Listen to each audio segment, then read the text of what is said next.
Good evening.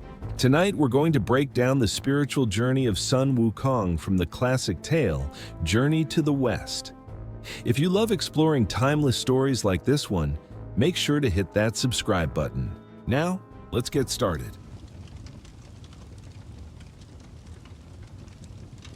In the chaotic void of time, when heaven and earth had just been separated, when legends were only beginning to be woven, it was told that this world was ruled by kings of cosmic stature.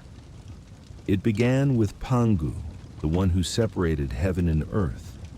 He was followed by the three sovereigns, the heavenly sovereign, the earthly sovereign, and the human sovereign, rulers who held the power of the sky, the land, and all living things.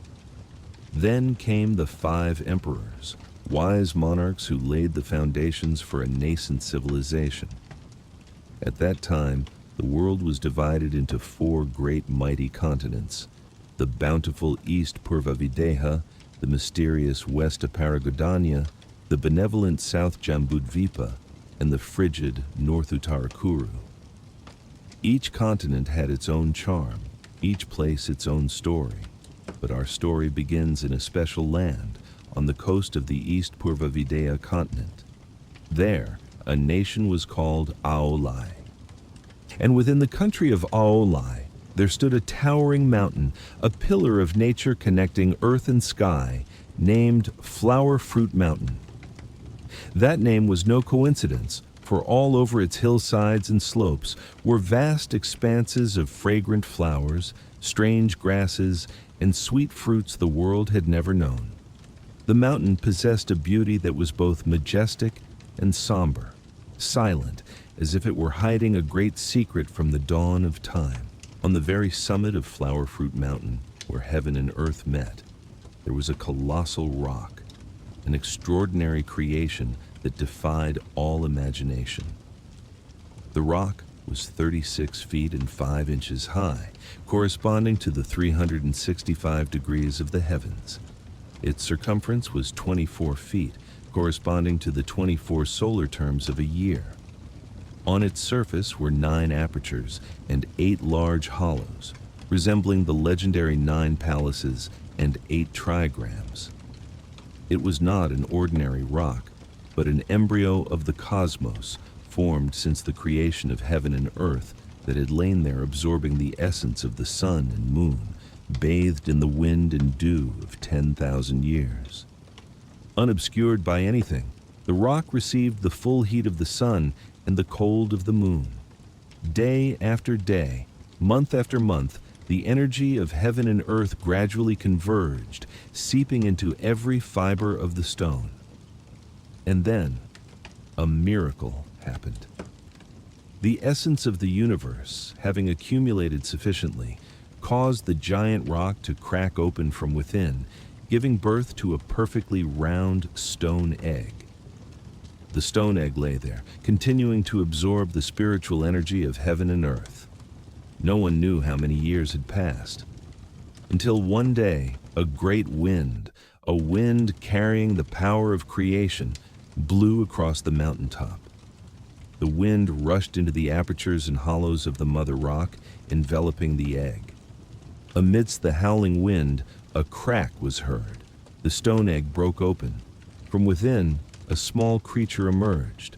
It was a stone monkey, but its form was exactly like that of a human, with complete ears, eyes, mouth, nose, and limbs that were incredibly agile.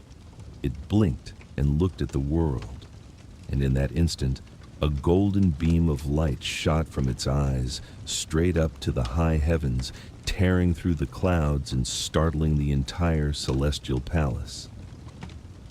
At that moment, in the Hall of Miraculous Mist, the Jade Emperor was holding court when he suddenly saw the brilliant beam of light shining up from the mortal realm, and he was greatly astonished. He immediately issued a command. For what reason is there such a strange phenomenon in the mortal world, a golden light so dazzling? My ministers, investigate this at once. None of the celestial deities knew the reason. The Jade Emperor then ordered 2 gods with the power to see far and wide and hear all things, thousand-mile eye, and favorable wind ear, to go to the southern gate of heaven to investigate. The two gods obeyed the order and returned shortly after to report. "Your Majesty, that beam of light emanates from the eyes of a stone monkey that has just been born on Flower Fruit Mountain in the East Purva continent." The Jade Emperor was even more surprised. He asked, "How can a stone monkey be so extraordinary?" The two gods reported clearly, "Your Majesty, that monkey was not born of parents, but from a divine rock on Flower Fruit Mountain. That rock, receptive to the forces of yin and yang and containing the essence of the sun and moon, cracked open to form a stone egg, which then hatched into a monkey. Because it was born of creation, when it opened its eyes to the sky, the light was so brilliant." The Jade Emperor pondered, then asked, "Is there any way to extinguish that ocular energy?" Thousand-Mile Eye and Favorable Wind Ear replied, "Your Majesty, it is of no concern. Currently, it lives on the fruits of the forest. Gradually, as it consumes mortal food, that innate celestial energy will naturally diminish and its eyes will grow dim. It is merely a product of heaven and earth, not worthy of your Majesty's concern." Hearing this, the Jade Emperor was placated. He waved his hand, dismissing the matter, completely unaware that he had just sown the seed of an extraordinary destiny, a destiny that would one day shake all three realms. But how would this extraordinary creature, born of stone, created by heaven and earth, begin its journey in the mortal realm? And what awaited it in the vast forests of Flower Fruit Mountain? The story of the stone monkey began. Leaving behind the fleeting commotion of the ninth heaven, it immersed itself in the pristine world of Flower Fruit Mountain. Alone in the vast wilderness, its survival instincts awakened. When hungry, it picked sweet wild fruits. When thirsty, it cupped its face in a clear stream. Day after day, it wandered across the mountains and peaks, befriending deer and making companions of apes and monkeys. At night, it found a stone cave or the hollow of a tree to hide in, listening to the symphony of the old forest. Time flowed by like water through fingers. No one knows how long passed, only that the stone monkey gradually became wiser and more cunning. It not only learned to survive, but also began to observe. Occasionally, it ventured near distant human villages, hiding behind bushes, curiously mimicking their speech and gestures. It learned to walk more upright, to communicate with meaningful sounds. Gradually, it was no longer a mere wild beast. Its superior intelligence quickly attracted the attention of the monkey troop on the mountain. They gathered around the stone monkey, regarding it as a leader. It taught them what it had learned, taught them how to organize, how to behave in an orderly fashion, faintly reflecting a miniature human society. One day, the summer weather reached its sweltering peak. The sun beat down on all things like fire. To escape the heat, the stone monkey led the entire troop to rest in the shade of a lush, ancient pine tree. Sitting amidst the rustling of the forest wind, they suddenly heard the gurgling sound of running water in the distance. The stone monkey spoke up. "On such a hot day, let's go find that stream and bathe to cool off." The suggestion was met with enthusiastic approval from the entire troop. They cheered, frolicking and leaping, heading in the direction of the sound of water. Before long, they arrived at a large stream, its water crystal clear, meandering at the foot of the mountain. The cool water radiated a mist, dispelling the oppressive heat. But looking down into the deep, bottomless water, the entire troop hesitated. A cowardly monkey spoke up. "We don't know how deep this stream is. What if there's a water monster? Who dares to go in first?" Seeing the troop's apprehension, the stone monkey stood on a high rock and declared loudly, "Whoever among us has the courage to find the source of this stream and return safely shall be honored by the entire troop as king." The challenge echoed, but the only response was silence. Not a single monkey dared to speak up.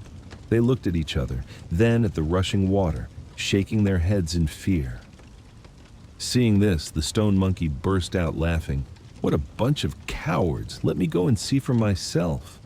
With those words, it closed its eyes, bent its legs to gather momentum, and with a great splash, jumped into the white waterfall.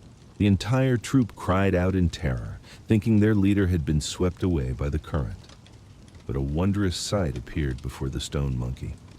As soon as it passed through the water, it opened its eyes and was astonished to realize it was not underwater at all.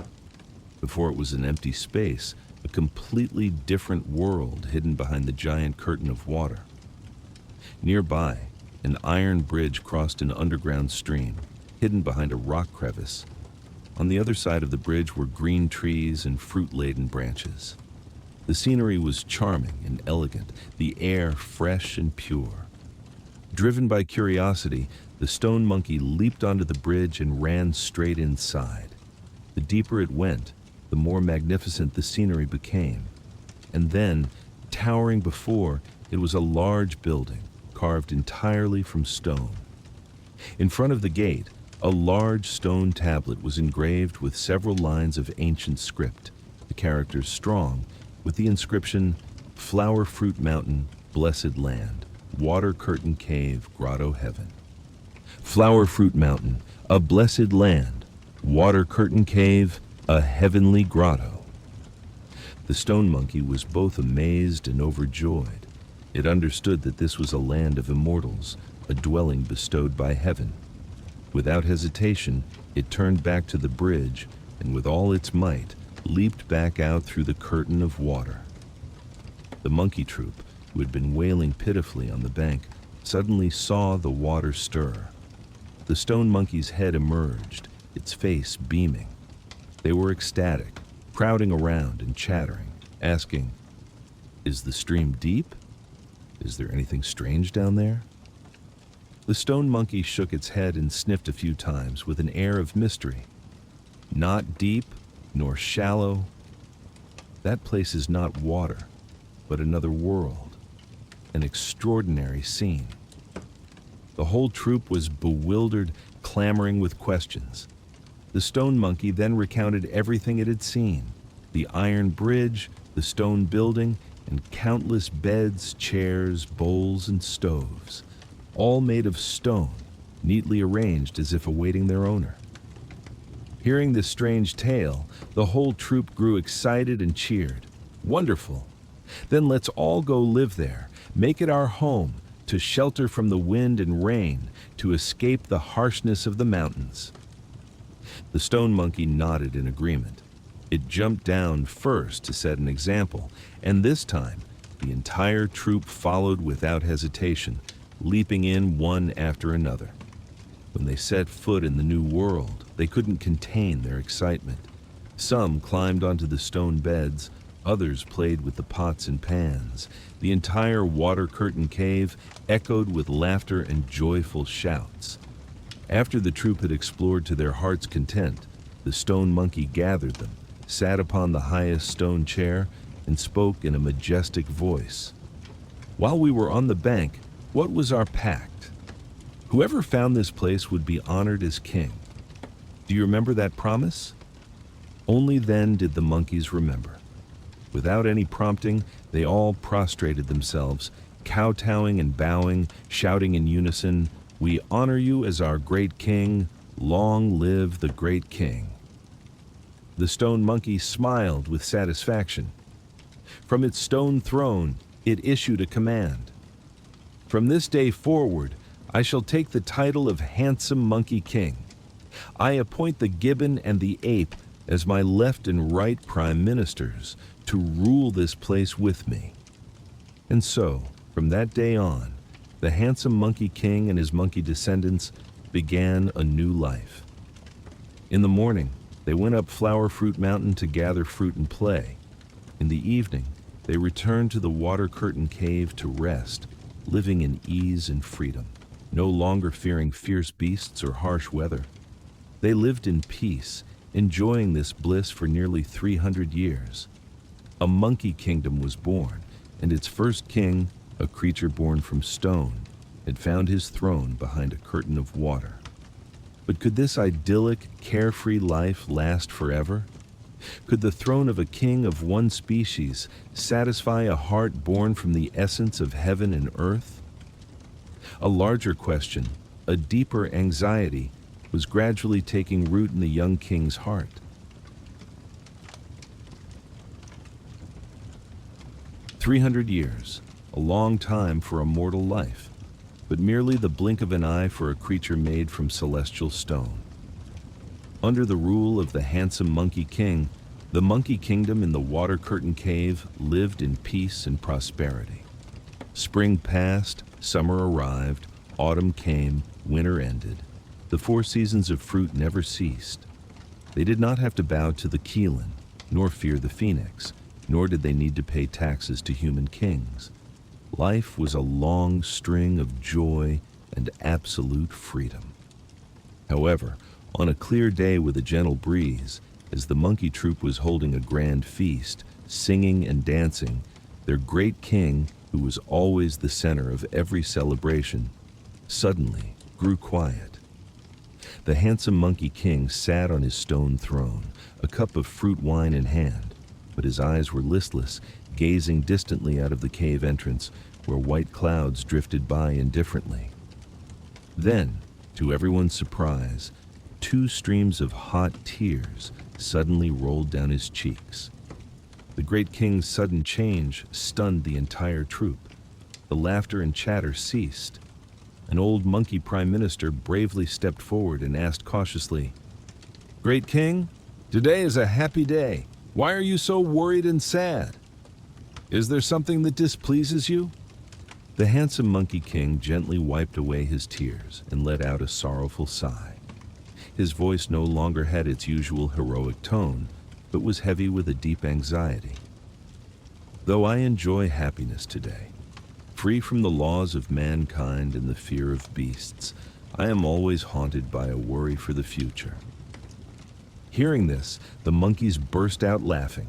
A clever monkey said, "Great king, you worry too much. Here we have high mountains for shelter, deep caves for homes, and fruits of all seasons that we can't finish eating. We are free and untroubled by worldly affairs. This is a blessing from heaven. What more could we ask for?" The handsome Monkey King shook his head, his gaze piercing into each of the innocent faces of his subjects. "You only see the joy before you, but do not think of what will happen in the future. This body of ours, though different, still belongs to the mortal realm. One day we will grow old, our vitality will decline. The law of impermanence spares no one. When that time comes, King Yama, the lord of the underworld, will send his demon emissaries to take us away. How can we hold on to these happy days?" The handsome Monkey King's words were like a bucket of cold water thrown on the joyous party. The entire troop of monkeys, from the oldest to the youngest, upon hearing the word death, were all stunned into silence. The joy vanished, replaced by fear. They dropped the fruit in their hands, sitting stock still, filled with gloom. Amidst the frightening silence, a long-armed gibbon, who had lived for many years in the troop, suddenly stood up. It spoke in a clear voice, breaking the silence. That the great king can ponder this truly shows the heart of a seeker of the way. It is indeed so. The cycle of birth, old age, sickness, and death is something no one can escape. It paused for a moment, then continued. However, in this world, there are still 3 types of beings who can escape the rule of King Yama and achieve the realm of immortality. The handsome Monkey King was like a drowning man clutching at a straw. His eyes lit up. He quickly asked, "What are those 3 types? Where are they? Do you know?" The old gibbon replied respectfully, "They are the 3 orders: Buddhas, immortals, and sages.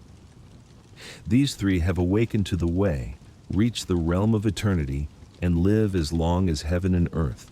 They often hide in the realms of ultimate bliss, or in deep caves and immortal grottos on famous mountains overseas. The old Gibbon's words were like a beam of light illuminating the handsome Monkey King's darkened mind. His sorrow disappeared, replaced by a steely resolve. He leaped to his feet and declared to the entire troop, "Excellent! Tomorrow I will bid you all farewell and travel alone to the far corners of the earth. I swear I will find these three, and I will learn the art of immortality to save both myself and all of you from the cycle of life and death." Hearing this, the entire monkey troop's fear turned into boundless joy. They cheered in unison, "Wonderful!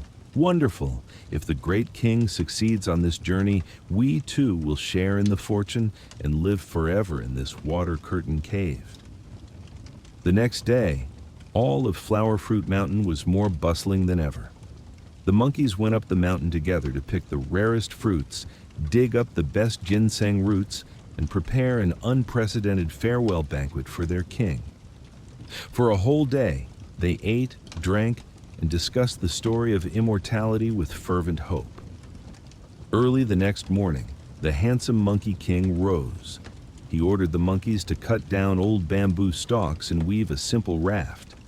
After instructing his prime ministers to stay and govern, he stepped onto the raft alone, a bamboo pole in hand, and bid farewell to his tearful subjects. The small bamboo raft left the shore, floating out to the great sea. The handsome Monkey King did not look back, his eyes fixed firmly on the distant horizon. Alone in the vast ocean, despite the pounding waves and whipping winds, despite the misty nights and sunny days, he began the greatest journey of his life. Where would that bamboo raft take him? Alone in the middle of the four seas, would he be able to find the path to immortality? The small bamboo raft drifted on, at the mercy of the white-capped waves and the aimless winds. Day after day, the handsome Monkey King saw only an endless expanse of blue. Above was the blue sky, below was the blue sea. His only companions were the clouds, the fish, and a will as strong as iron that nothing could shake. After an unknown number of days and nights adrift on the ocean, a favorable wind finally brought his raft to the shores of the South Jambudvipa continent. Setting foot on a new land for the first time, his heart filled with joy. He heard the chirping of birds mixed with the faint sound of human conversation.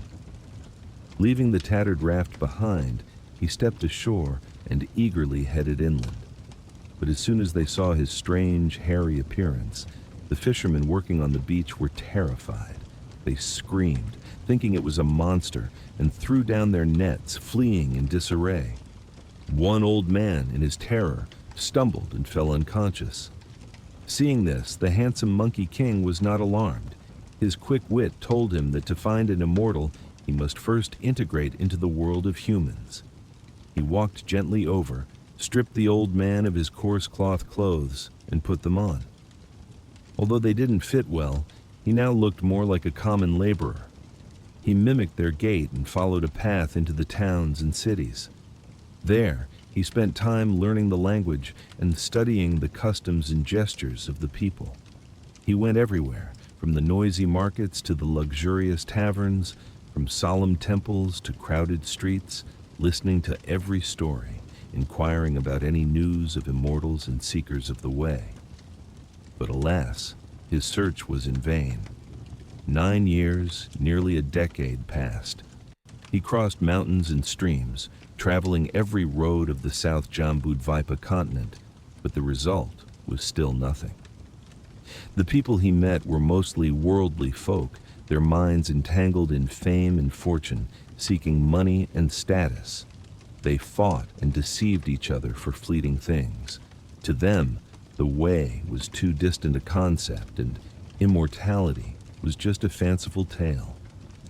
The handsome Monkey King's heart was filled with despair. Standing before the vast western ocean, he watched the waves crash against the shore, his heart swelling with pessimism. But then, his extraordinary will resurfaced. He told himself, "I have crossed one great ocean. What is this one to me? Having resolved to seek the way, how can I give up halfway?" With that thought, he again found trees and built another sturdier raft. Once more he set sail, surrendering himself to the howling wind and pouring rain. This sea voyage was even more arduous than the last. During the long days adrift, he would sometimes see large fish leap from the water and mistake them for spirits appearing to guide him. On stormy nights, when lightning split the sky, he would clasp his hands and pray, thinking an immortal was displaying their power. After many days of drifting, the raft finally brought him to the shores of the West Aparagodanya continent. As soon as he set foot on land, he felt a completely different spiritual energy. The mountains here were majestic, soaring into the clouds, the trees lush and green, the flowers and grasses vying to show off their colors. A feeling told him that in a place with such charming scenery and concentrated spiritual energy, there must be a great master living in seclusion. Full of hope, he nimbly climbed to the highest peak. He swung from branch to branch, used vines to cross streams, and soon reached the top. But looking in all directions, he saw only a vast green expanse of trees and heard only the whistling of the forest wind. Not a single person, not a sign of an immortal. The handsome Monkey King plopped down on a rock, his heart heavy. He looked up to the sky and cried out, "Oh, heaven and earth! Where are the sages, immortals, and Buddhas? Can you feel the sincere heart of this seeker of the way?" After speaking, he decided to go down the mountain and search elsewhere. But just at that moment of despair, from far away in the dense forest, a clear and transcendent song drifted over. The song mingled with the wind, carrying an otherworldly flavor. Green mountains, dense forest, golden wind sings, dry leaves scatter and fly. Life's dream, a patch of white clouds, life's heart, a cup of intoxicating wine.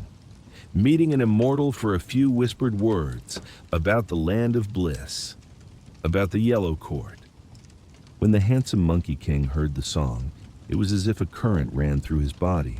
All his fatigue and despair vanished. He was overjoyed, muttering to himself, "Heaven has not failed me. Immortals, an immortal must be nearby." Without a moment's hesitation, he leapt to his feet and followed the direction of the singing, parting the leaves and pushing through the trees.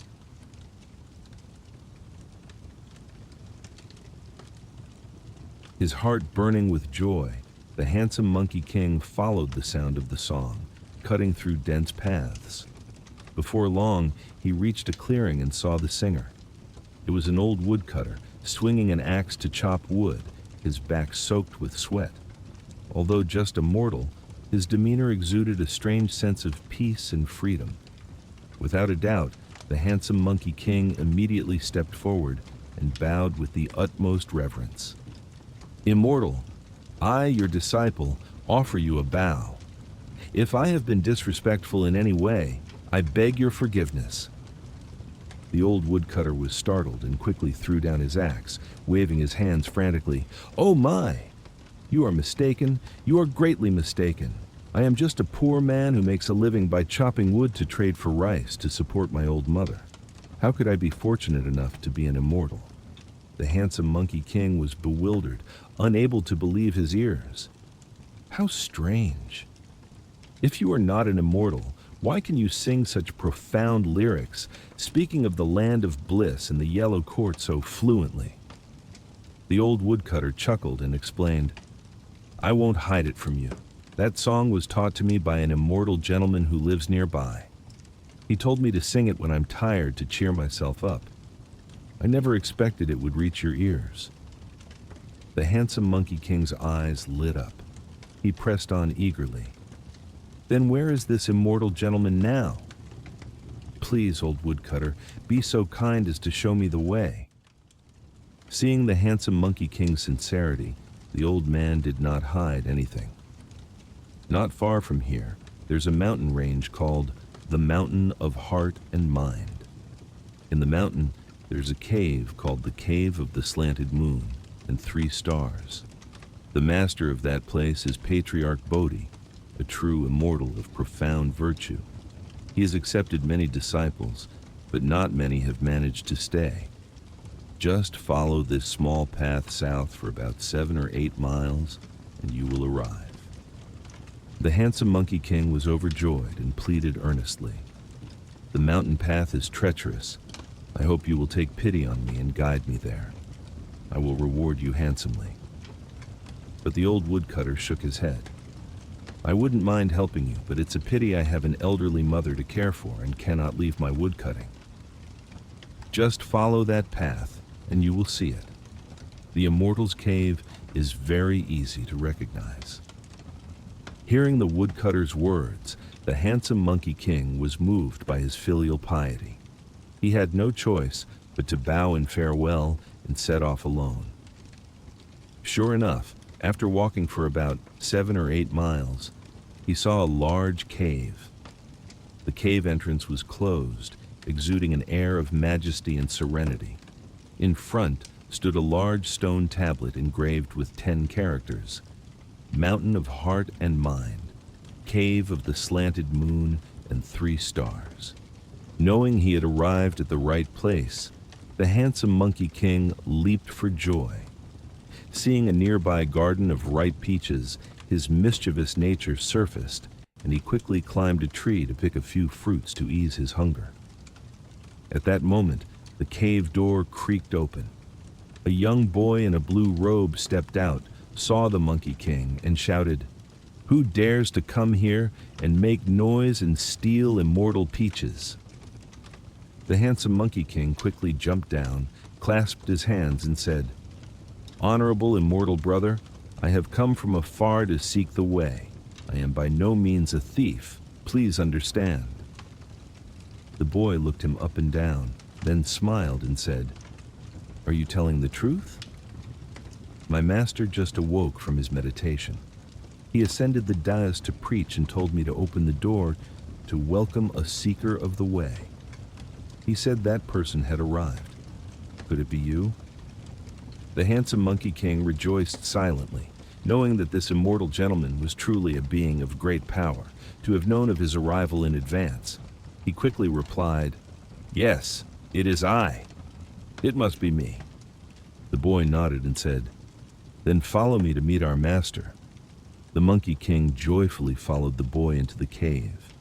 The scene inside stunned him.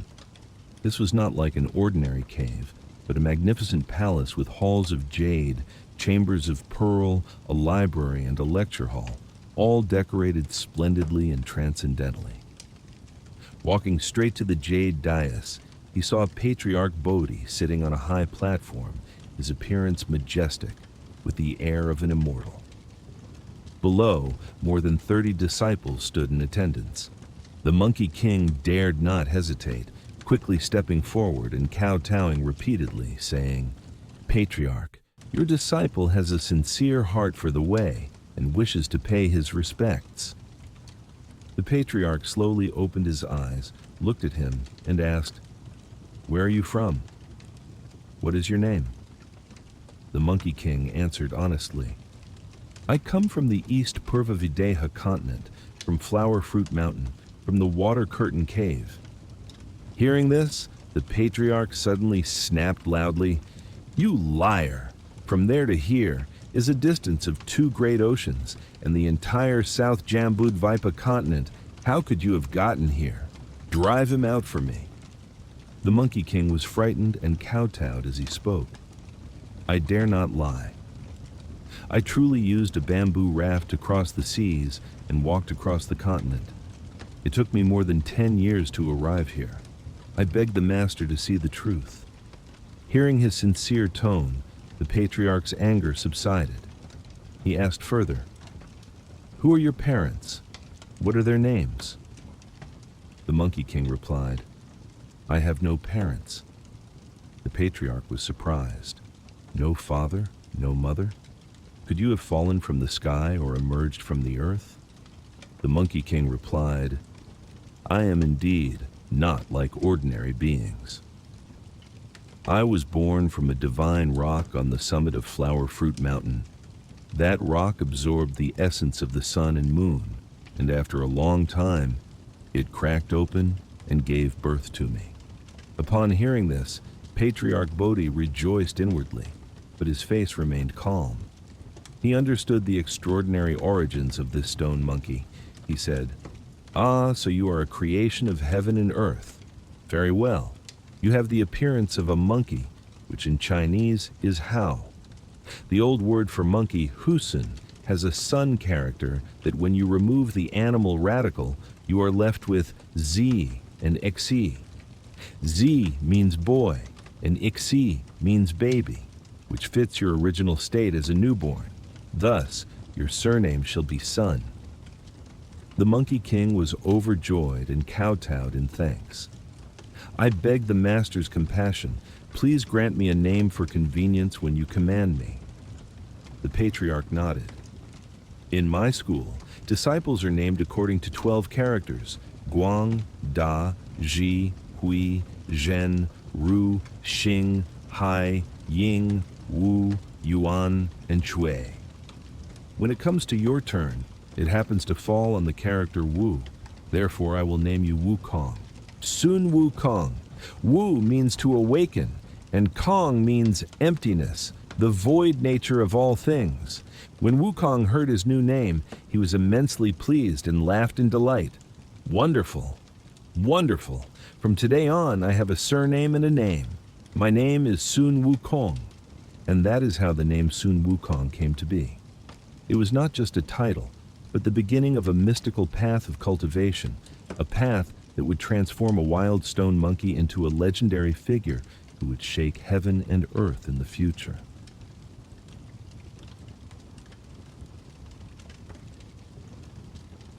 In the tranquility of the mountain of heart and mind, where time seemed to stand still amidst the sighing of pines and the weaving of morning mist, a special being was beginning his journey.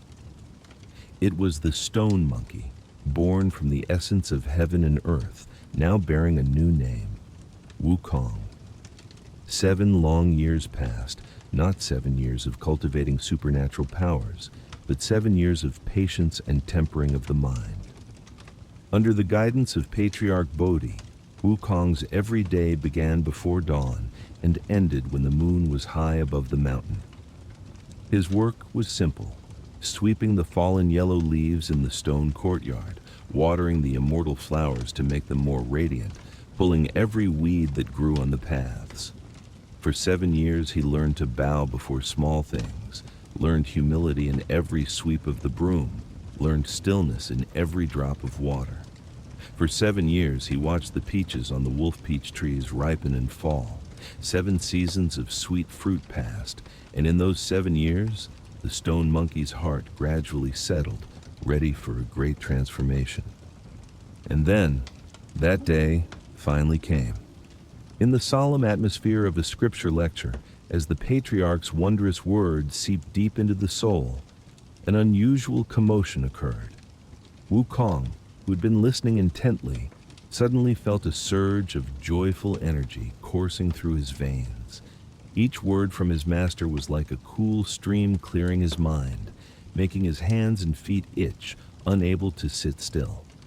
He scratched his ears, rubbed his cheeks, widened his eyes, raised his eyebrows, and then, uncontrollably, he waved his arms and kicked his legs, leaping up amidst the ranks in a trance of ecstatic inspiration. The silence of the great hall was broken. The patriarch paused, his eyes, both stern and surprised, turned towards Wukong.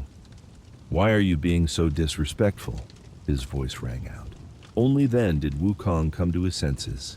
He hurriedly said, "Master, your disciple heard your wondrous lecture, and my heart filled with such joy that I unconsciously began to dance. I beg for your forgiveness." The patriarch smiled, a smile that held a hidden meaning. So you have understood the flavor of my teachings.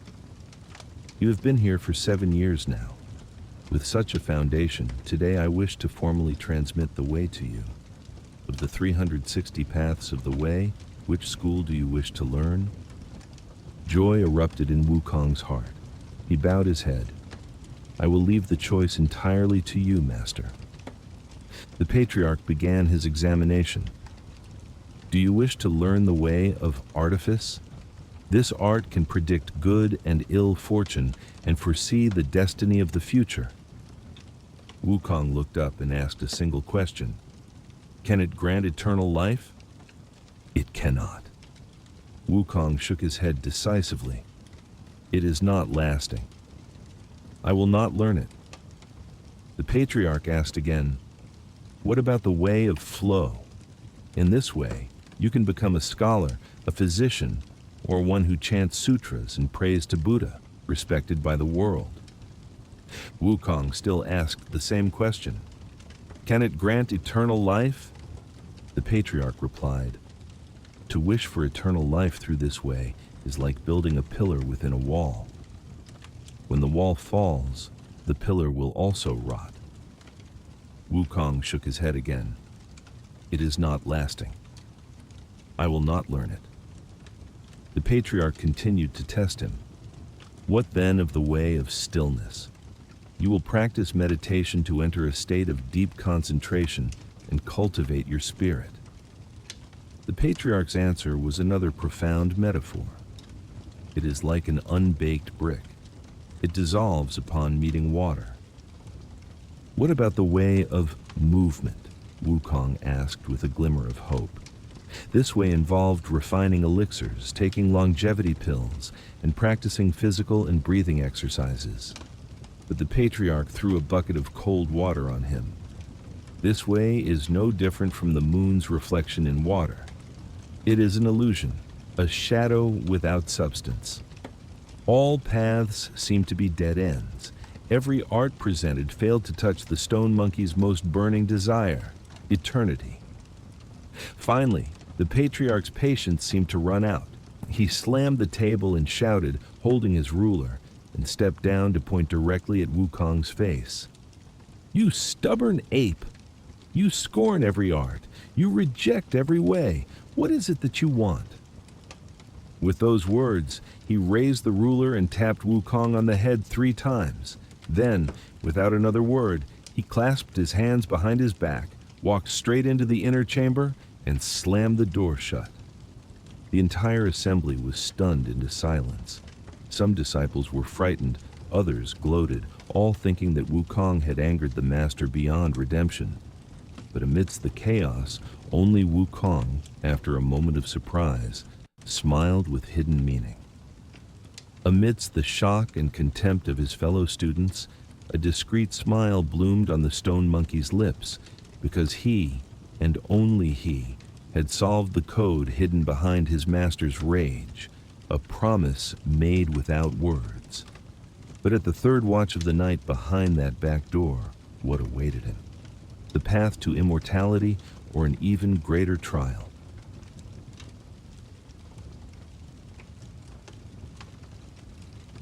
Night fell, enveloping all things in silence.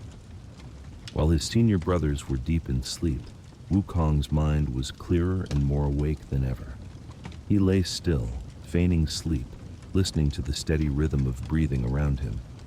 He waited for the sacred moment when the universe turned to the third watch. When the first rooster's crow echoed from afar, signaling the time had come, Wukong rose gently.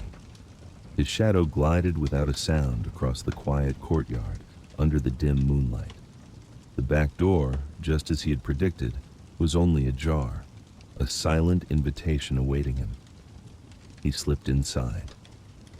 In the flickering light of an oil lamp, Wukong saw his master facing the wall, seemingly asleep.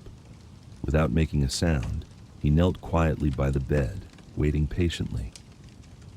A moment later, the patriarch stirred, stretched out his legs, and softly hummed a few lines of poetry, the words seeming to dissolve into the night, Sun and moon fade in the heavy mortal world, and immortal's life is free and without care. As the verse ended, Wukong spoke, his voice reverent. Master, I have been waiting since the rooster's call. The patriarch turned around. In the darkness, his eyes shone with a strange light. He pretended to shout, "You ape! Why are you not asleep at this hour? What are you doing here?"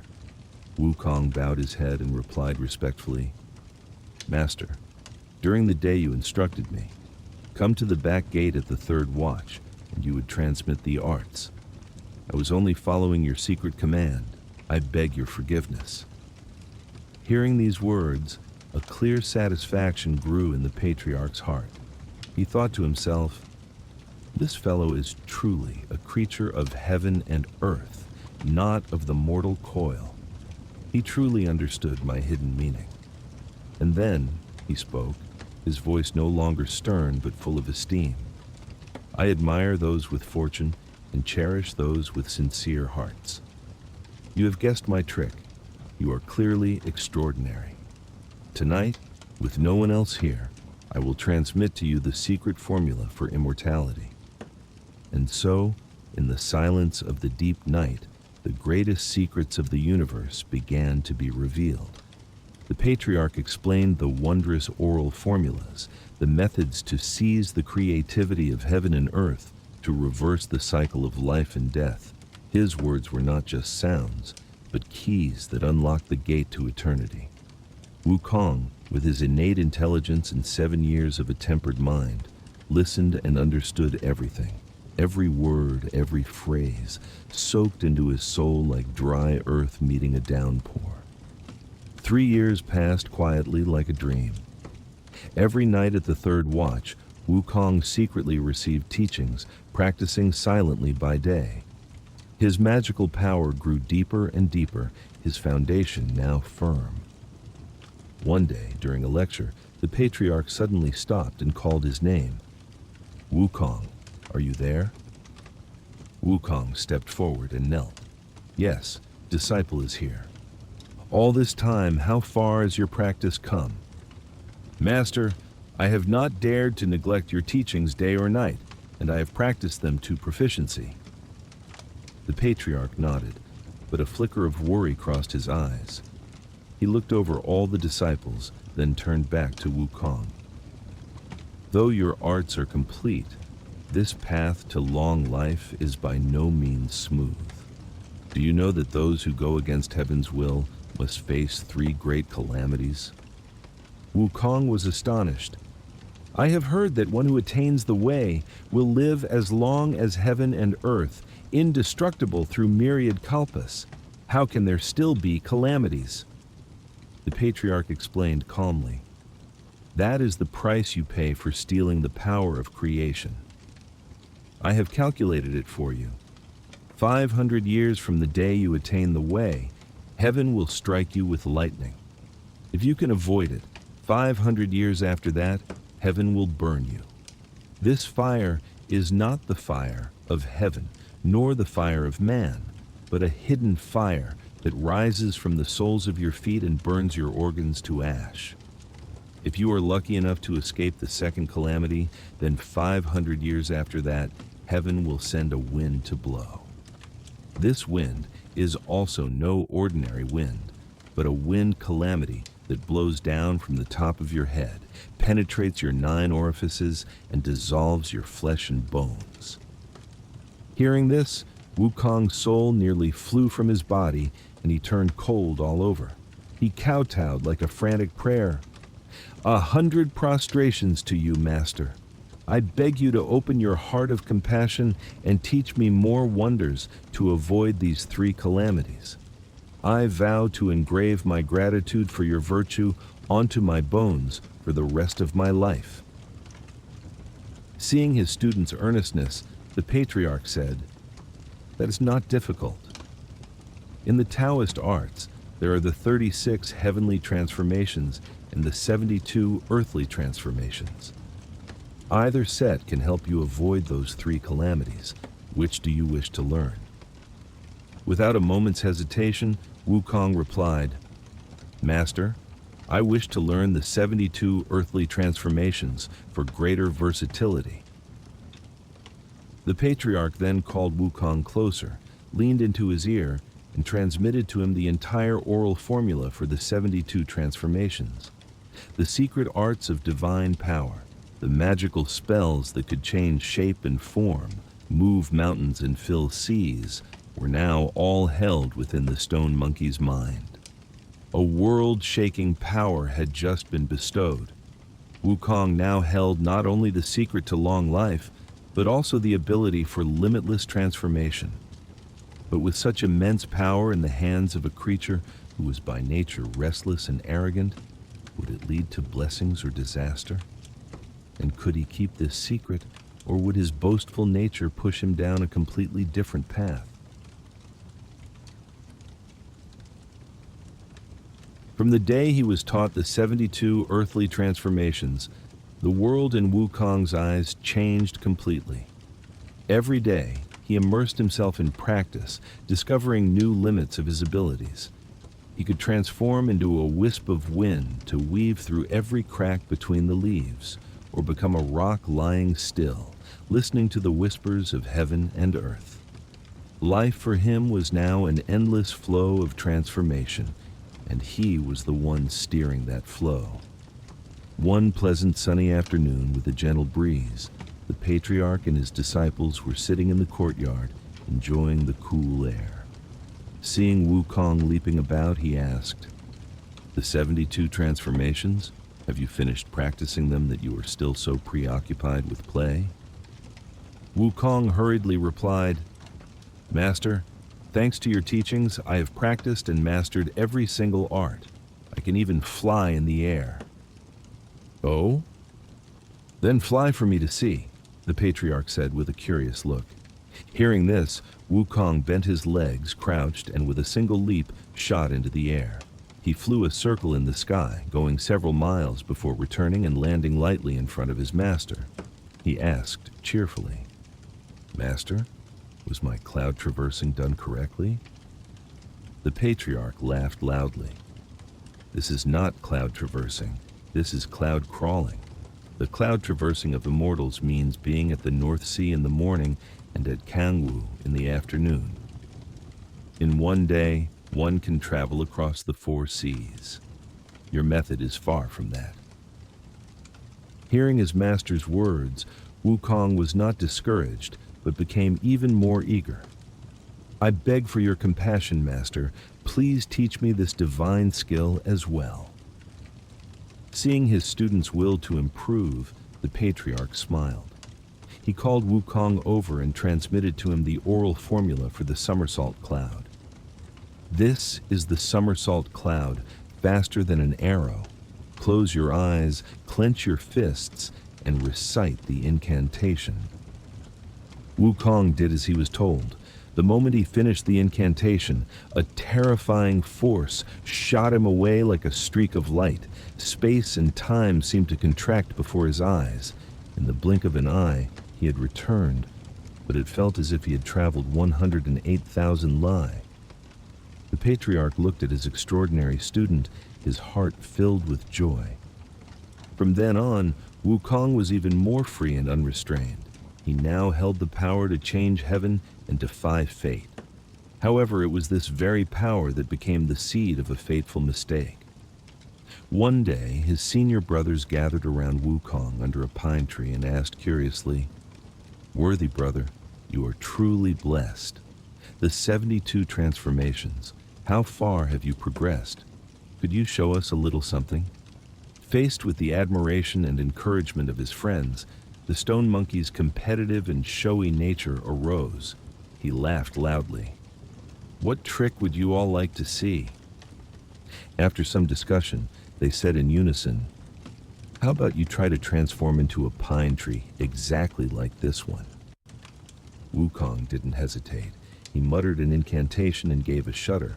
Miraculously, in an instant, Wukong vanished, and in his place, a pine tree exactly like the ancient one stood tall, its branches and leaves lush, as vivid as life. The disciples were so astonished by the wondrous feat that they couldn't help but clap and cheer loudly. The sounds of laughter and applause disturbed the tranquility of the mountain forest. The cheers reached the patriarch's ears. He walked out and said in a majestic voice, "What is all this noise about? Is this a place of spiritual cultivation or a marketplace?" Hearing his master's voice, Wukong was terrified. He quickly reverted to his original form and stood meekly in the crowd. The disciples fearfully recounted what had happened. The patriarch said nothing, only quietly called Wukong to stand before him. He looked straight into his eyes, his voice low, filled with both anger and disappointment. "Why would you use your divine powers as a boastful parlor trick? Do you not know that the root of all disaster is showing off? When others know you have abilities, they will come seeking favors. If you refuse, they will resent you. If you help, they will become jealous and seek to harm you. Power is for self-defense, not for amusement." Wukong was terrified, falling to his knees and prostrating, his eyes welling with tears. "Disciple was foolish and immature. I beg the master's mercy and forgiveness." The patriarch shook his head, his voice as cold as ice. "You are a troublesome show-off. I will not punish you, but this place can no longer keep you. You must leave here at once." His master's words were like a thunderclap. Wukong burst into tears. "Master, where can I go? Please let me stay and serve you." "Return to where you came from," the patriarch replied, unmoving.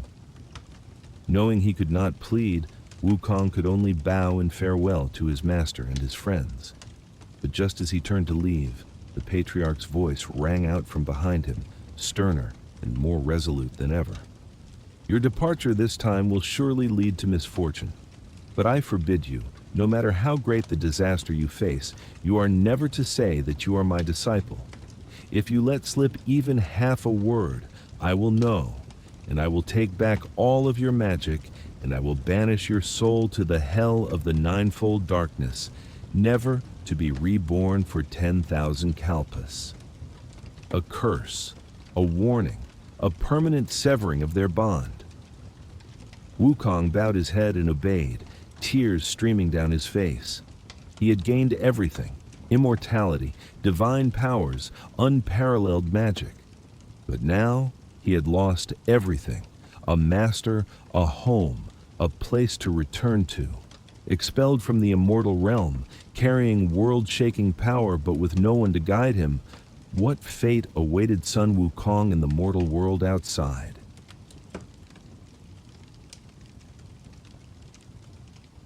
The master's prohibition still echoed in his ears, as heavy as an invisible mountain. The bond was broken, the obligation severed. The vast path of immortal cultivation was now his to walk alone. With nowhere left to turn, a deep homesickness for his native land suddenly welled up in the stone monkey's heart. The only place he could return to was the place where he had begun, Flower Fruit Mountain. He invoked the somersault cloud. The scenery beneath his feet blurred in an instant. The journey to find his master years ago had taken more than 10 years. Now, the journey back was condensed into a single leap. The greater the power, it seemed, the deeper the loneliness. The whistle of 1,000 winds, the sweet scent of ripe fruit, the scenery of his homeland was as pristine as the day he left.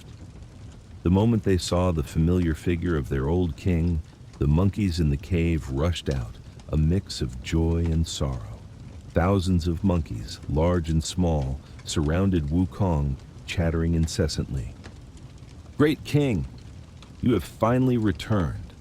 We at home have been looking for you like the hungry look for food, the thirsty for water." Wukong looked at his children and grandchildren, and his heart warmed. He asked, "I have been away for so long. Is my homeland still at peace?" The joyful expressions on the monkeys' faces suddenly fell. An old monkey stepped forward and said, "Your Majesty, while you were away, the Water Curtain Cave was occupied by a demon named the Demon King of Chaos. He killed and captured many of our children. If the great king had not returned in time, I fear this entire enterprise would have fallen into his hands. Hearing this, a flame of rage erupted in Wukong's chest. The world-shaking power he had worked so hard to cultivate, was it only to stand by and watch his family be bullied? He stomped his foot hard on the ground and shouted, "Where is that demon? How dare he wreak havoc here? I will tear him limb from limb to avenge you." Without a moment's hesitation, Wukong used the somersault cloud and flew straight north. In an instant, he found the demon's lair, a giant mountain cave with 3 characters above it. Watery Grave Cave. He stood before the cave entrance and called out with a voice like thunder, "Inform your demon king that the Lord of the Water Curtain Cave has come to hold him accountable." From within the cave, a tall figure emerged. He was 30 feet tall, with a waist 10 spans around, wearing a golden helmet and iron armor, and holding a gleaming broadsword. He looked down at Wukong and laughed heartily. "What are you? So small, with not an inch of iron in your hand, yet you dare to come here and speak such wild words." Wukong pointed directly at the Demon King's face and growled, "You devil! You stole my home and harmed my children. Today, instead of repenting and submitting to capture, you dare to speak so insolently." With those words, he leapt forward and threw a thunderous punch. The Demon King, who had underestimated him, was caught off guard and punched so hard his face swelled up. In a tight spot, he swung his sword. Wukong easily dodged it, and then an idea flashed in his mind. He plucked 5 hairs from his body, put them in his mouth, chewed them up, and spat them out. A terrifying scene unfolded. Hundreds of golden-furred monkeys rushed forward, some grabbing his legs, some clinging to his neck, some biting his ears. Though the Demon King of Chaos was immensely powerful, he could not fight against such a large and ferocious army. While he was in a state of panic, Wukong glided forward like a gust of wind, snatched the broadsword from his hand, and with one decisive slash, ended the life of the evil tyrant.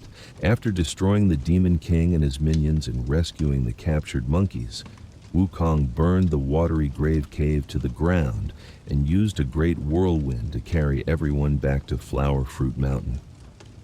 That night, a celebratory feast was held in the Water Curtain Cave.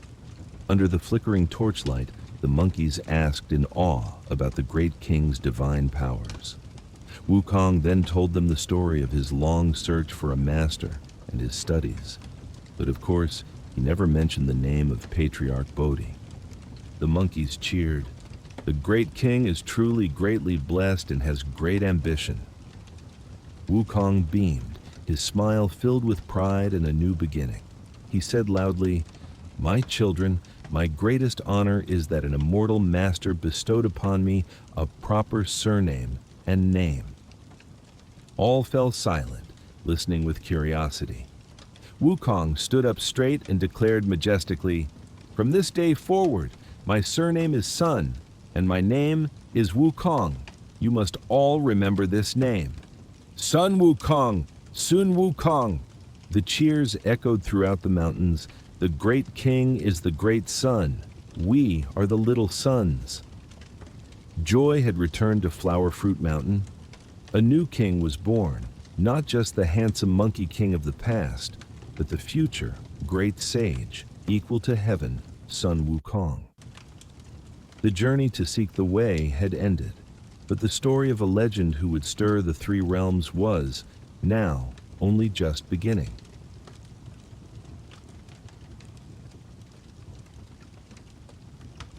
In the immortal realm of Flower Fruit Mountain, after the Monkey King's son Wukong pacified the watery grave cave and annihilated the Demon King of Chaos, a new order was established. Peace reigned, but it was not the peace of stillness, but the peace of strength and discipline. The great broadsword seized from the Demon King was now a symbol of Wukong's power, but deep down he understood that a symbol was not enough. Every day, under the golden sunlight filtering through the leaves, a strange scene unfolded. Thousands of monkeys no longer held fragrant flowers and sweet fruits, but instead wielded sharpened bamboo spears and sturdy wooden staves. Under the command of the handsome Monkey King, they were no longer a wild troop, but had become a true army, with ranks and discipline modeled after the military strategies of human emperors. The sound of their training chants shook the entire mountain forest, asserting the sovereignty of a new, rising kingdom. However, amidst the joy of his subjects, the king sitting on the stone throne bore a deep anxiety. One evening, as dusk painted the mountain peak purple, Wukong sat in contemplation, his gaze fixed distantly on the horizon. He sighed, a sigh heavy with the burdens of a monarch. "In this world," he began, his voice low and sorrowful, "wicked hearts and ambitious schemes are not limited to just one demon king of chaos. The world out there is fraught with unforeseen dangers. Our grotto heaven, though sturdy, has weapons of only sharpened bamboo and wooden sticks. How can we defend against surprise invasions, against enemies armed with iron and steel?" The cheerful atmosphere suddenly grew heavy. The young monkeys fell silent, a vague fear creeping into their minds. Amidst the silence, 4 old monkeys, the wisest and most experienced of the elder counselors, slowly stepped forward and knelt before the Monkey King. "Great King," one old monkey said respectfully, "your worries are not without a solution. To the south of this mountain, about 200 miles away, there's a country called Aolai. That place not only has rich copper and iron mines, but is also home to countless talented blacksmiths. If the great king personally goes there, uses his divine powers to buy iron and steel, hires smiths to forge weapons, and brings them back for us to train with day and night, what is there to fear about not being able to protect this land?" The old counselor's advice was like a brilliant ray of light that broke through the dark clouds in Wukong's mind. His eyes lit up, his anxiety replaced by decisiveness. He leaped to his feet, his laughter echoing through the air. Without a moment's hesitation, the Monkey King recited an incantation. A whirlwind swirled up from his feet, lifting him into the air and carrying him swiftly south, leaving behind the admiring gazes of all the subjects of Flower Fruit Mountain. Looking down from above, the capital city of Aolai appeared like a giant chessboard with dense palaces and fortified walls. The markets were bustling, with people and vehicles flowing like water. A bold thought flashed in Wukong's mind. Buying and forging will take too much time. Surely within this city there must be the court's armories. Taking theirs will be much faster. No sooner said than done. The Monkey King turned towards the southeast, took a deep breath, and blew forcefully towards the capital. Instantly, a terrifying storm arose. The wind howled, sand and dust filled the air, and thunderclaps shook the heavens. The people of Aolai were scared out of their wits. Every house bolted its doors, and everyone sought shelter, not understanding where this natural disaster had come from. Amidst the chaos, Wukong landed gently, easily finding and flinging open the heavy doors of the royal armory. Inside, a sight filled him with extreme joy. Swords, sabers, spears, pikes, bows, and arrows were piled as high as mountains of all kinds. But a new problem arose. Alone, even with 3 heads and 6 arms, he could not carry this entire treasure trove back. "I'll have to use my divine powers." Wukong smiled. He plucked a handful of hairs from his body, placed them in his palm, recited an incantation, and blew. In a flash, thousands upon thousands of tiny Sun Wukongs appeared, his very own clones. This miniature army immediately swarmed into the armory, each carrying a weapon, obeying his command perfectly. Wukong soared into the air, recited another incantation, gathered all the clones and weapons into a whirlwind, and returned to Flower Fruit Mountain. An entire massive armory now lay piled before the entrance of the Water Curtain Cave, the cold steel glinting in the sun. Wukong called out loudly, his voice filled with the authority of a victorious king. The monkeys rushed out cheering joyfully. They scrambled for swords, snatched up axes, and chose for themselves long spears or sharp bows and arrows. Of the more than 4,000 monkeys, not one was without a weapon. They danced and cheered, their new strength making them more confident and proud than ever. From that day on, Flower Fruit Mountain truly became a military kingdom. The sound of forging weapons and the shouts of martial arts practice echoed ceaselessly. The fame of the handsome Monkey King spread far and wide, shaking the neighboring regions. The demon lords and beast kings of the 12 surrounding caves were all terrified, coming of their own accord to submit, pledging to be vassals and pay annual tribute. Flower Fruit Mountain had become a force to be reckoned with. However, when the army was armed to the teeth, when the kingdom was as solid as a rock, another unease arose in the heart of the undefeated king. The broadsword seized from the demon king, once his pride, now felt light as a feather in his hand, no longer a match for his ever-increasing divine power.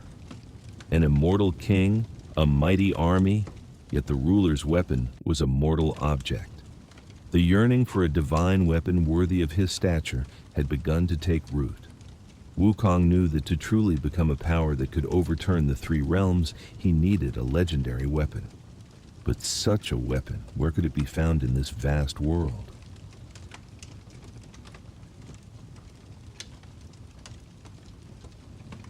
The answer to the Monkey King's yearning lay not on land, but deep beneath the vast ocean. Following the guidance of the 4 old monkeys, a whole new world, a legendary kingdom, was about to face an uninvited guest. This was the East Sea Dragon Palace, the domain of the Dragon King Wukong. Standing on the iron bridge that crossed the stream, Wukong did not hesitate.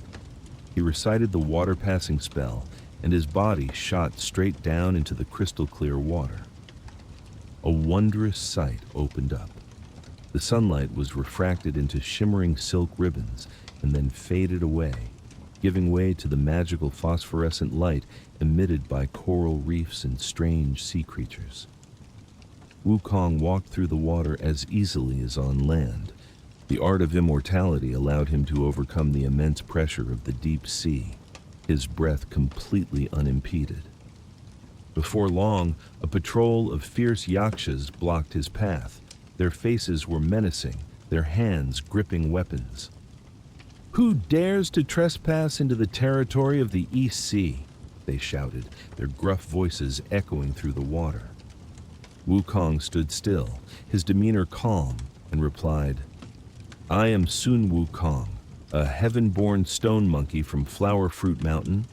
Your Dragon King and I are acquaintances. Hurry back and report that an old friend has come to visit." Wukong's confidence and extraordinary aura made the yakshas not dare to be insolent. They rushed back to the Crystal Palace to report. The Dragon King Wukong, sitting on his throne, was surprised to hear that a heaven-born sage had come to visit. He quickly adjusted his robes and personally led his court officials to welcome the guest. In the magnificent dragon hall, built of crystal and pearls, fragrant tea was served. After a few rounds of tea, Wukong asked cautiously, "May I ask from where the great immortal attained the way? With such vast divine powers, what guidance do you have for gracing my humble abode?" Wukong put down his teacup and got straight to the point. "I have cultivated since I was young and have learned the art of immortality. I am now training soldiers to protect my domain. It is a pity that the weapon in my hand is too ordinary, unworthy of my strength. I have heard that your dragon palace is a repository of countless treasures, so I have taken the liberty of coming here to ask for a divine weapon for self-defense." Wukong sighed in relief. thinking it was some major affair. He smiled and immediately ordered his soldiers to bring out a great broadsword shimmering with cold light. Wukong merely glanced at it and shook his head. "I'm not accustomed to using a broadsword.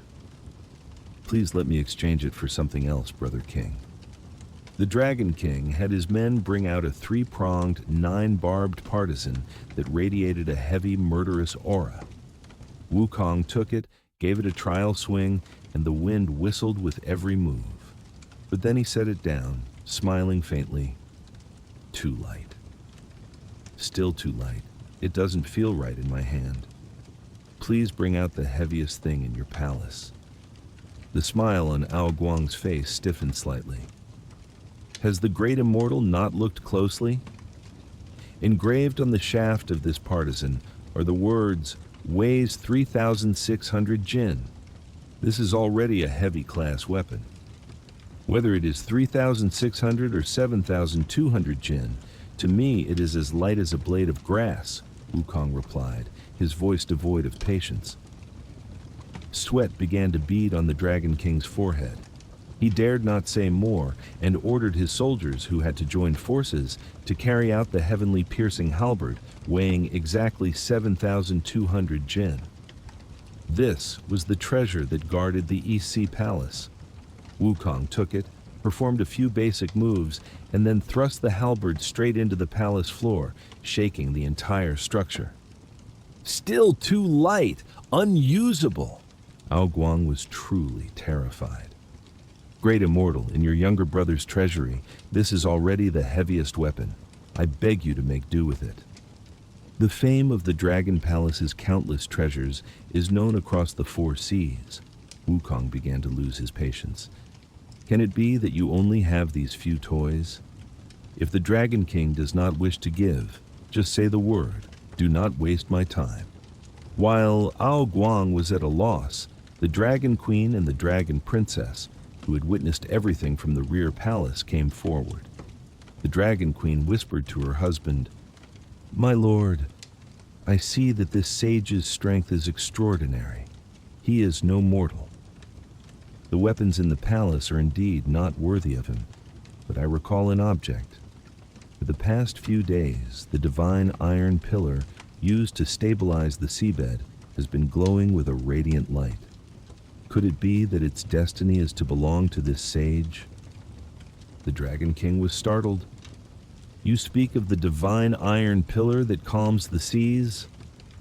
That is the block of iron that you the Great used to measure the depth of rivers and seas when he controlled the floods. It is a measuring tool, a pillar of heaven and earth, not a weapon for a person to wield. Whether it can be wielded or not is unimportant," the Dragon Queen said decisively, "as long as he is willing to take it and leave, returning peace to our Dragon Palace." Heeding his wife's words, Ao Guang turned and told Wukong about the divine iron pillar. The Monkey King's eyes lit up. "Then bring it out for me to see at once." Ao Guang gave a wry smile. "Great Immortal, that object is so heavy that 10,000 men could not lift it. How could it be brought out? I invite you to come and see it for yourself." Together, they went to the center of the seabed. There, a column of brilliant golden light shone from the bottom of the sea to the surface. In the middle of this light was a colossal iron pillar, as thick as a man's embrace, over 20 feet long, with golden bands on both ends and a pitch-black body. Wukong stepped forward, rolled up his sleeves, and tried to move it with all his might. The iron pillar only trembled slightly. He looked at it, then blurted out as if speaking to a living creature, "A bit too big and too long. If only it were a little smaller, a little shorter, that would be much better." Strangely, as soon as he spoke, the giant pillar vibrated, then slowly began to shrink, becoming several feet shorter. Wukong, both amazed and delighted, said again, "Still a bit too thick." "A little smaller." Immediately its width also narrowed. Wukong gleefully lifted it from the seabed with ease. On the body of the staff, he saw a line of ancient engraved characters. As you will golden hooped staff, weight 13,500 jin, which translated to, the as you will golden hooped staff, weighing 13,500 jin. As you will. So that's it. Wukong laughed out loud. He held the staff, and as he walked, he wished, smaller still. Instantly, the staff transformed into an iron cudgel about 12 feet long, with a diameter that fit perfectly in his palm. Wukong swung the staff once, and the entire seabed seemed to rise in waves, the water swirling into a giant vortex. Like a divine dragon frolicking in the ocean, he shot back towards the Crystal Palace, under the terrified and admiring gazes of the entire aquatic population. Sitting nonchalantly on a chair, Wukong placed the iron cudgel beside him, looked at Ao Guang, and said, "Many thanks for my good neighbor's gift. But now that I have a divine weapon in hand, it looks rather unbecoming to be without a worthy set of armor. Perhaps my good neighbor could do me the favor of completing the set." That brazen and arrogant proposal left the entire Dragon Palace stunned into silence. Having just taken the treasure that stabilized the sea, the Monkey King now wanted a full suit of armor. Had the patience of the East Sea Dragon King finally reached its limit?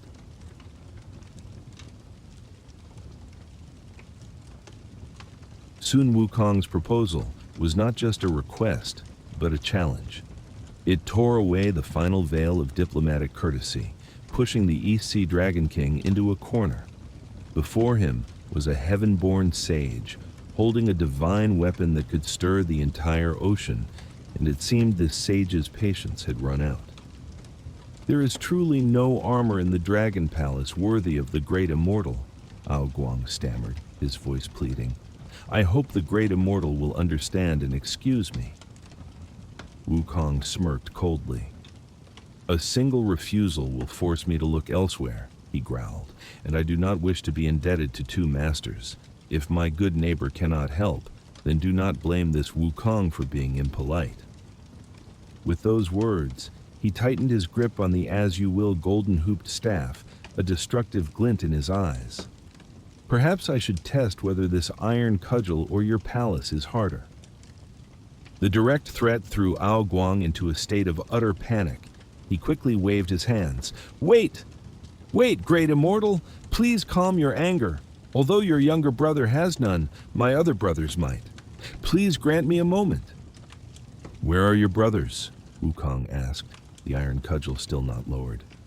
"Sir, my three sworn brothers are the South Sea Dragon King Ao Qin, the North Sea Dragon King Ao Shun, and the West Sea Dragon King Ao Run. We have iron drums and golden bells here. With a single strike, they will gather immediately, no matter where they are." "Then what are you waiting for?" Wukong commanded. Without daring to delay, Ao Guang ordered his soldiers to strike the drum and ring the bell. The deep thrum of the drum and the resonant chime of the golden bell pierced through 10,000 miles of water, sending an urgent message across the four seas. In just a moment, 3 brilliant beams of light from 3 directions descended before the Crystal Palace. The 3 majestic and imposing Dragon Kings had arrived. Ao Qin, the fiery-tempered Dragon King of the South Sea, spoke immediately. "Elder brother, you summoned us so urgently." "What has happened?" Ao Guang pulled his brothers to a corner and whispered the entire story, from Wukong demanding a weapon and taking the divine iron pillar that calms the seas, to his current threat for a suit of armor. After hearing this, Ao Qin flew into a rage. "He is but a lone monkey spirit. Why is elder brother so afraid? The 4 of us, with our tens of thousands of aquatic troops, surely we can capture him." "Worthy brother, do not be so rash," Ao Guang quickly intervened. "His magical powers are formidable. The iron cudgel in his hand could level this entire palace, let alone our bodies. To fight him now is to seek our own demise." At this point, Ao Shun, the calmest and most strategic Dragon King of the North Sea, spoke up. "Elder brother is not wrong. Second brother should not act recklessly. In my opinion, the best course of action now is for us to pool our resources and send this god of plague on his way as quickly as possible. Afterwards, we shall jointly draft a memorial, present it to the celestial court, and ask the Jade Emperor to pass judgment. Let the vast net of heaven deal with his crimes. Aorun of the West Sea also nodded in agreement. I am willing to take off the golden armor I am wearing to see him off and be rid of him. Ao Qin, though still furious, understood there was no other way. He said, "My helmet with phoenix wings, I will offer it as well." Ao Shun smiled. "I have a newly made pair of cloud-stepping shoes. I will also gift them to him." The decision was made. The four kings of the four seas, rulers of an entire realm, now had to offer their personal treasures to an uninvited guest. They approached together, bowing before Sun Wukong. One by one, the treasures were presented. A pair of shoes woven from lotus root fiber for walking on clouds and treading the wind without a speck of dust. A suit of golden chainmail that radiated a brilliant light, impenetrable to swords and spears, and a helmet adorned with dazzling phoenix wings, majestic and imposing. Wukong, without ceremony, accepted each item. He donned the helmet, the armor, and the shoes, and fastened them neatly. In an instant, the image of a mischievous monkey vanished, replaced by a great sage, as majestic as a celestial general, his entire body glowing with a martial aura. He held the iron cudgel, gave it a swing, and laughed heartily. "I've troubled you all too much. Well, I shall be on my way." With that, Wukong used his magic and vanished from the Dragon Palace in a flash, flying straight back to Flower Fruit Mountain, leaving behind 4 Dragon Kings, their faces purple with rage and humiliation. The long-suppressed fury now erupted. The 4 of them looked at each other, sharing a single thought. Immediately they ordered for paper and brush, and together they wrote a heartfelt memorial, detailing the outrageous crimes of Sun Wukong, robbing a divine weapon and extorting the Dragon Kings. A golden beam of light, carrying the resentment of the 4 Dragon Kings of the seas, shot up from the ocean's surface, pierced through the 9 layers of clouds, and headed straight for the highest place in the 3 realms, the Hall of Miraculous Mist in the Celestial Palace. The handsome Monkey King's arrogance had finally alarmed the heavens. But Wukong knew nothing of this. He returned to Flower Fruit Mountain to the joyous welcome of his subjects, smug with his glorious victory. He did not yet know that his actions had not only stirred up storms in the sea, they were also about to disrupt a law more ancient and strict than the rules of the Celestial Palace, the law of life and death. Before heaven could respond to the plea from the seas, another earth-shaking event was about to unfold, originating from a dream in the Monkey King's drunken stupor, and its destination was a place far darker and more powerful, the underworld realm of darkness.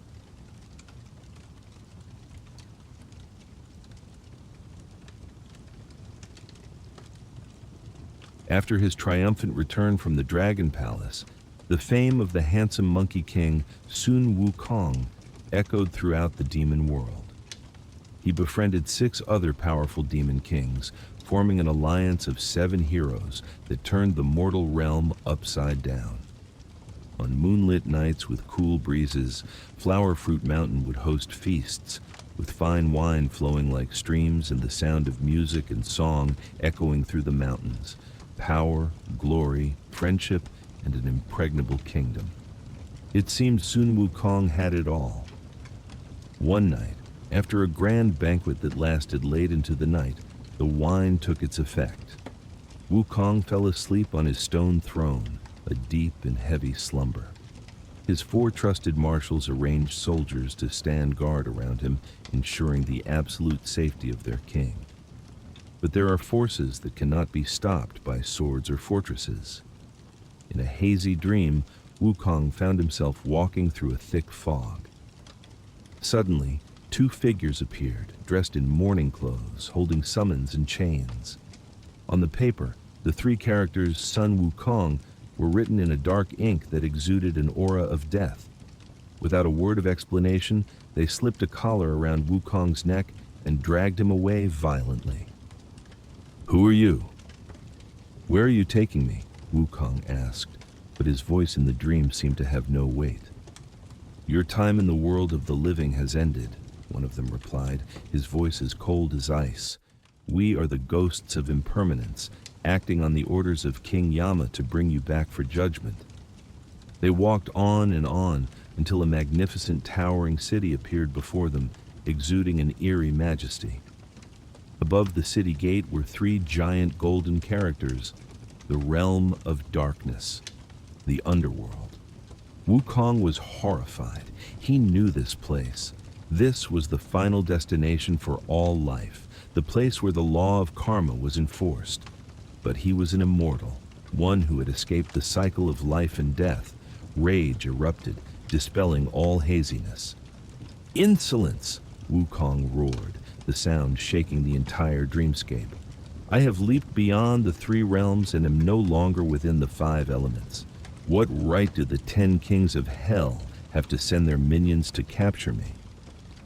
The two ghosts of impermanence did not answer, merely determined to drag him along. That contempt was the last straw. Wukong let out a hiss, pulled a tiny needle from his ear, and recited an incantation. The as-you-will golden-hooped staff instantly appeared in its true form.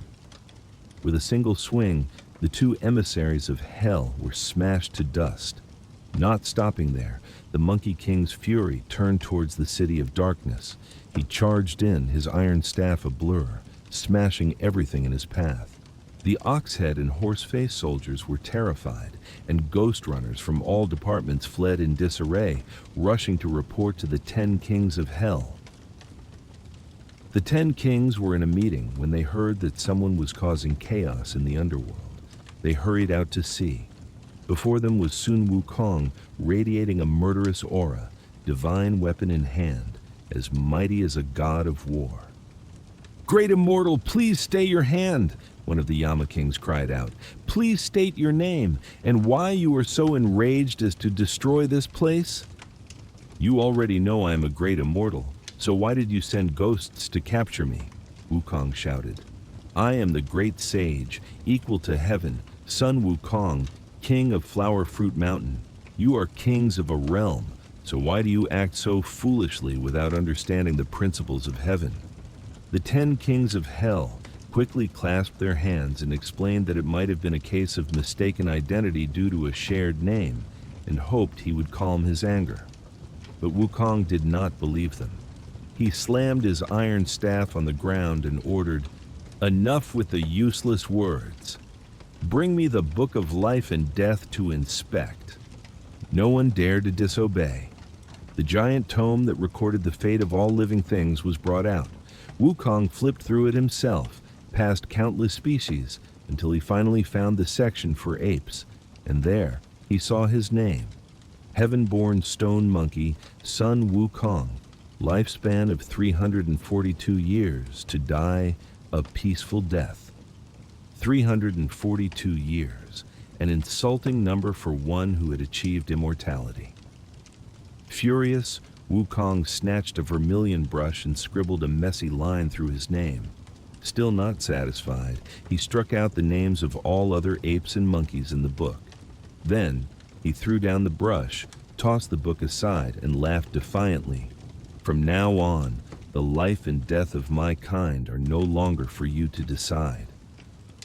With that, he swung his iron staff, smashed a bloody path out of the underworld, and returned to the mortal world. In the celestial court, the Jade Emperor had just ascended his throne when he received two urgent memorials in quick succession.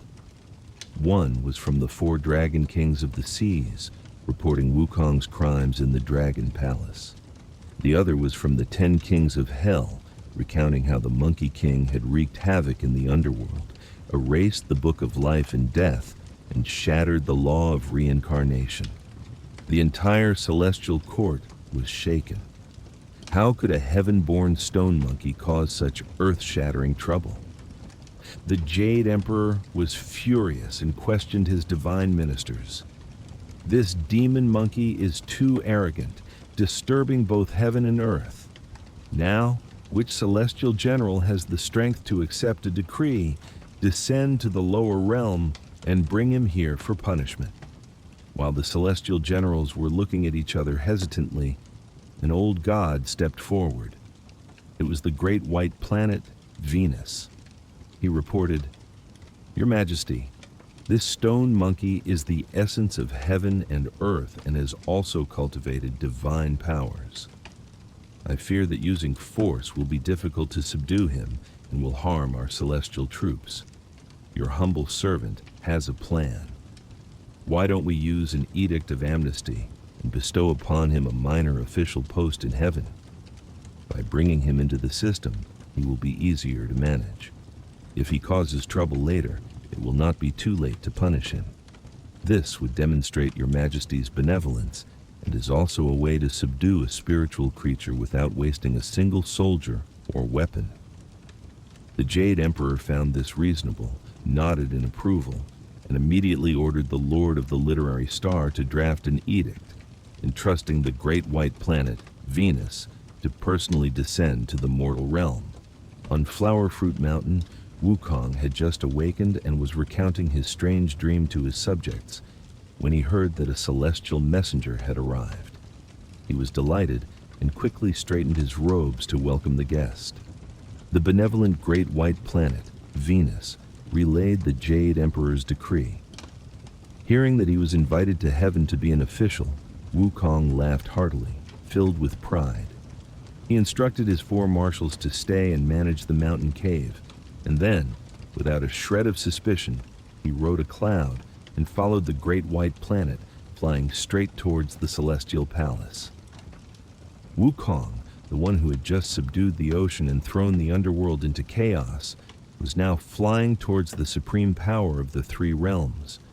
But he did not know if the cloud-paved road ahead would lead to a well-deserved honor, or if it was the beginning of a fateful confrontation greater than anything he had ever experienced.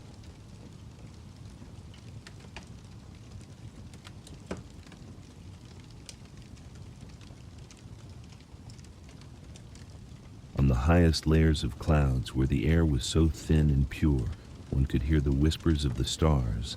A brilliant streak of gold tore through the silence. It was Sun Wukong, riding the somersault cloud, gliding at the speed of thought, leaving the old celestial messenger, the great white planet, Venus, far behind. The handsome Monkey King's heart beat wildly, not from fatigue, but from excitement.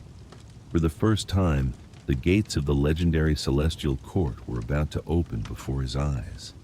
But the celestial court was not a place one could freely enter and exit. Before the majestic southern gate of heaven, carved from white jade and adorned with luminous pearls that emitted an eternal light, the heavenly king of growth and 8 celestial lords stood like inviolable statues. Their armor reflected the light of the galaxy, and their presence exuded an absolute authority. The celestial soldiers with gleaming long spears formed a silent wall, blocking the golden streak that was rushing forward. Wukong stopped, his eyes narrowing, his gaze as sharp as a knife. A surge of anger rose, making the surrounding air seem to thicken. His voice, resounding and without the slightest deference, shattered the sacred silence. "That deceitful old golden planet, did you lure old Sun up here just to have your men block my way?" Just as he finished speaking, the benevolent figure of the great white planet, Venus, caught up, his forehead beaded with sweat. Wukong spun around, the flames of anger erupting in his eyes. "You old scoundrel! You dare to deceive me? You said the Jade Emperor was granting amnesty, inviting me to accept a post. Why then would someone dare to obstruct my path?" The great white planet quickly waved his hands, a smile still on his lips, trying to soothe the Monkey King's wrath. Great King, please calm your anger. How would this old one dare to deceive you? It is only because this is the Great King's first time in the celestial court, and the celestial marshals have never seen you, that they are acting according to their duty. Once the Great King has officially received his post, coming and going from this place will be as free as walking through an empty space. Wukong snorted coldly, his pride not allowing him to tolerate this suspicion. If that's the case, then I won't even bother entering. He was about to turn back, but the great white planet quickly grabbed him. Please, Great King, calm your anger. Do not make the Jade Emperor wait. Then he raised his head and called out loudly toward the southern gate of heaven, "Open the gates! I'm carrying out an imperial edict of amnesty, bringing an immortal from the lower realm for an audience." As the call ended, the two giant jade doors slowly moved in a solemn silence, opening a path into the vast and mystical realm of heaven. The great white planet smiled and led Sun Wukong across the threshold, proceeding directly to the Hall of Miraculous Mist, the heart of the celestial realm. The Hall of Miraculous Mist appeared, beyond any description by ink or brush. Golden dragon pillars coiled themselves up to a vaulted ceiling inlaid with countless stars. The air was filled with a pure fragrance, and the silence here carried the weight of eternal power. The celestial deities, in splendid court attire, stood in 2 rows, motionless and solemn. On the 9-dragon throne, the Jade Emperor presided, his expression calm, but his eyes bottomlessly deep. According to custom, anyone granted an audience had to kowtow. The great white planet performed the ceremony respectfully, then reported, "Your humble servant, obeying the sacred edict, has brought the demon, immortal from the lower realm. I present him for your majesty's audience." The Jade Emperor spoke softly, his voice like the chime of a bell. "Who is this demon immortal? Why has he not presented himself?" Amidst the absolute silence, Sun Wukong merely took 1 step forward, gave a quick bow with clasped hands, and then said, "Old Sun is present. What do you need me for?" The entire court stirred. Whispers rose like a disturbed beehive. This wild monkey is so disrespectful. No kowtow, no praise, and he dares to call himself I and Old Sun. But the Jade Emperor only smiled, a benevolent smile of a monarch. "Wukong is a demon immortal from the wilderness, unaccustomed to court etiquette. We shall graciously overlook it." He looked down at Wukong and then decreed, "Among the vacant civil and military posts, is there any position Wukong can assume?" The Lord of the Military Star, a martial official, stepped forward to report, "Your Majesty, all important positions are filled. Only the imperial stables are lacking a head supervisor, a post called B. Mawen." "Is that so?" The Jade Emperor nodded. "Then appoint Wukong to the post of B. Mawen." Soon Wukong heard the title B. Mawen, and it sounded rather grand, so he was somewhat pleased. He stepped forward again, gave a bow of thanks, still refusing to kneel. The Jade Emperor ordered the Lord of the Wood Star to escort the new B. Mawen to the imperial stables to assume his duties. When the Lord of the Wood Star departed, Wukong was invited by his subordinates, the vice supervisor, assistant supervisor, scribe, and grooms, to sit in the highest seat. He began a new life, tending to thousands of celestial horses day and night. These divine steeds under his care grew fat and strong, their coats and manes glossy, their spirits more vigorous than ever before.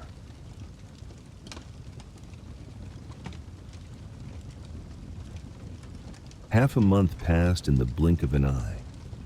For a being accustomed to the boundless freedom of the mountains and forests of Flower Fruit Mountain, life in the imperial stables passed in a surprisingly orderly fashion. Every morning, Sun Wukong would wake while the five colored clouds were still slumbering and personally inspect each celestial horse. He not only fed them the finest immortal grass and let them drink the purest sweet dew, but he also used his divine powers to communicate with them, to understand and comfort them. Under the care of the new Baimawen, the celestial herd had never been so magnificent. Their coats were as smooth as silk, shimmering with the colors of the rainbow. Their neighs were resonant and clear, like the chime of jade bells. The subordinate officials, from the vice supervisor to the grooms, all admired him wholeheartedly.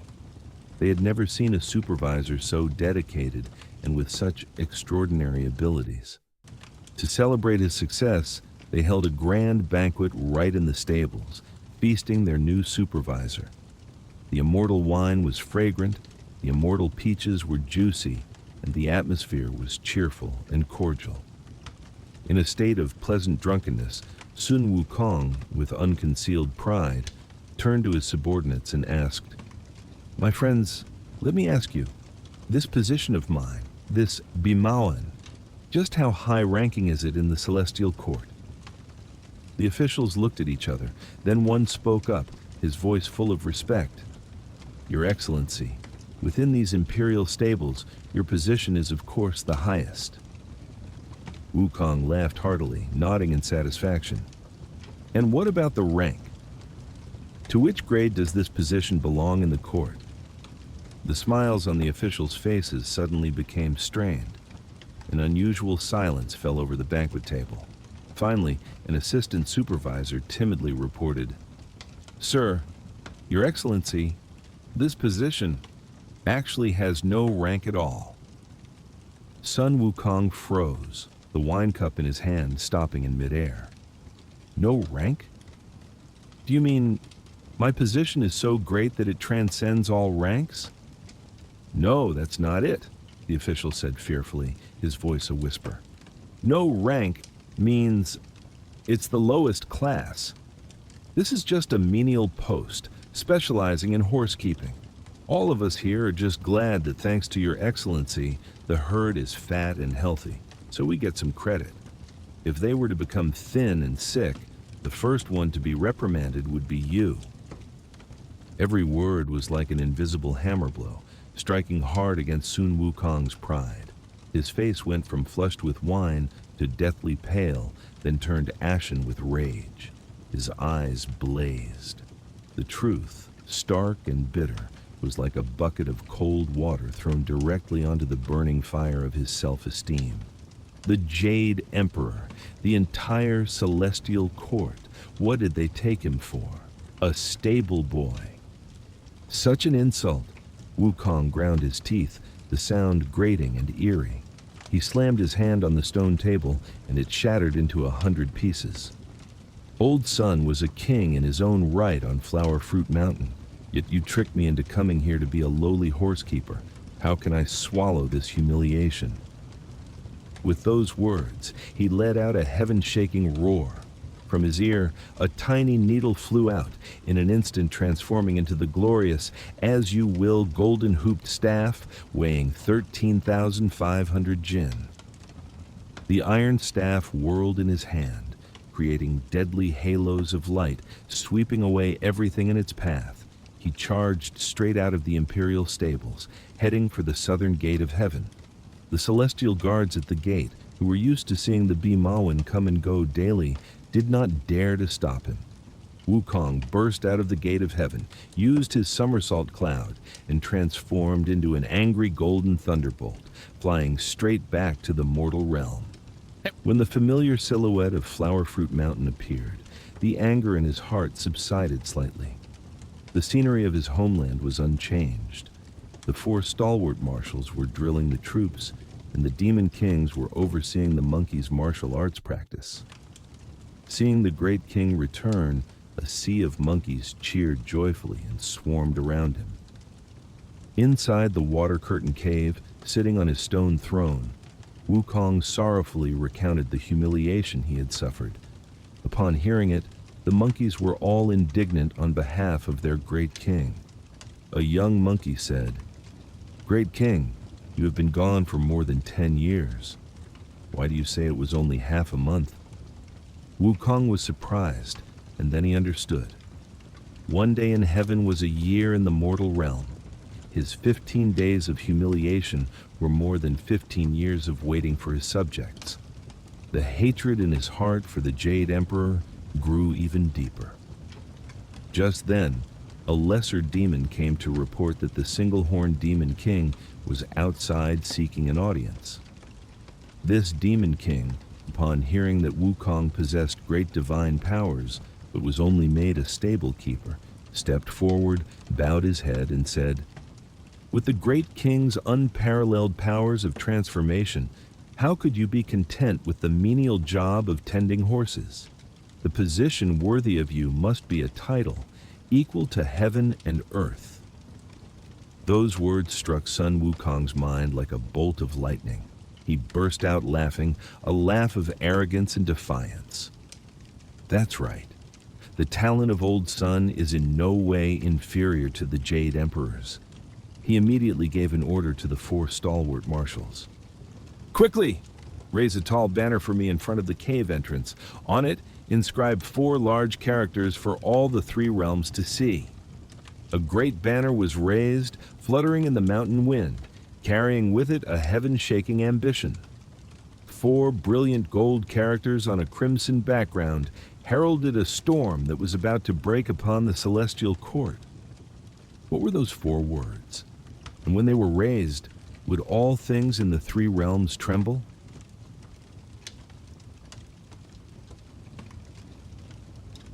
While the flames of rebellion were being lit on Flower Fruit Mountain, peace still reigned in the Hall of Miraculous Mist. The Jade Emperor was holding court, listening to the celestial officials report on the daily affairs of the 3 realms.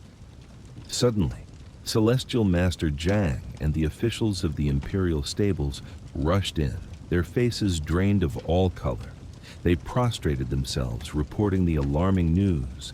"Your Majesty, the Bi Ma Wen, Sun Wukong, he disdained the lowly post, smashed the official residence, and fled back to the lower realm yesterday." The Jade Emperor was still bewildered, not having had time to process this, when the heavenly king of growth from the southern gate of heaven also led his celestial guards in to report.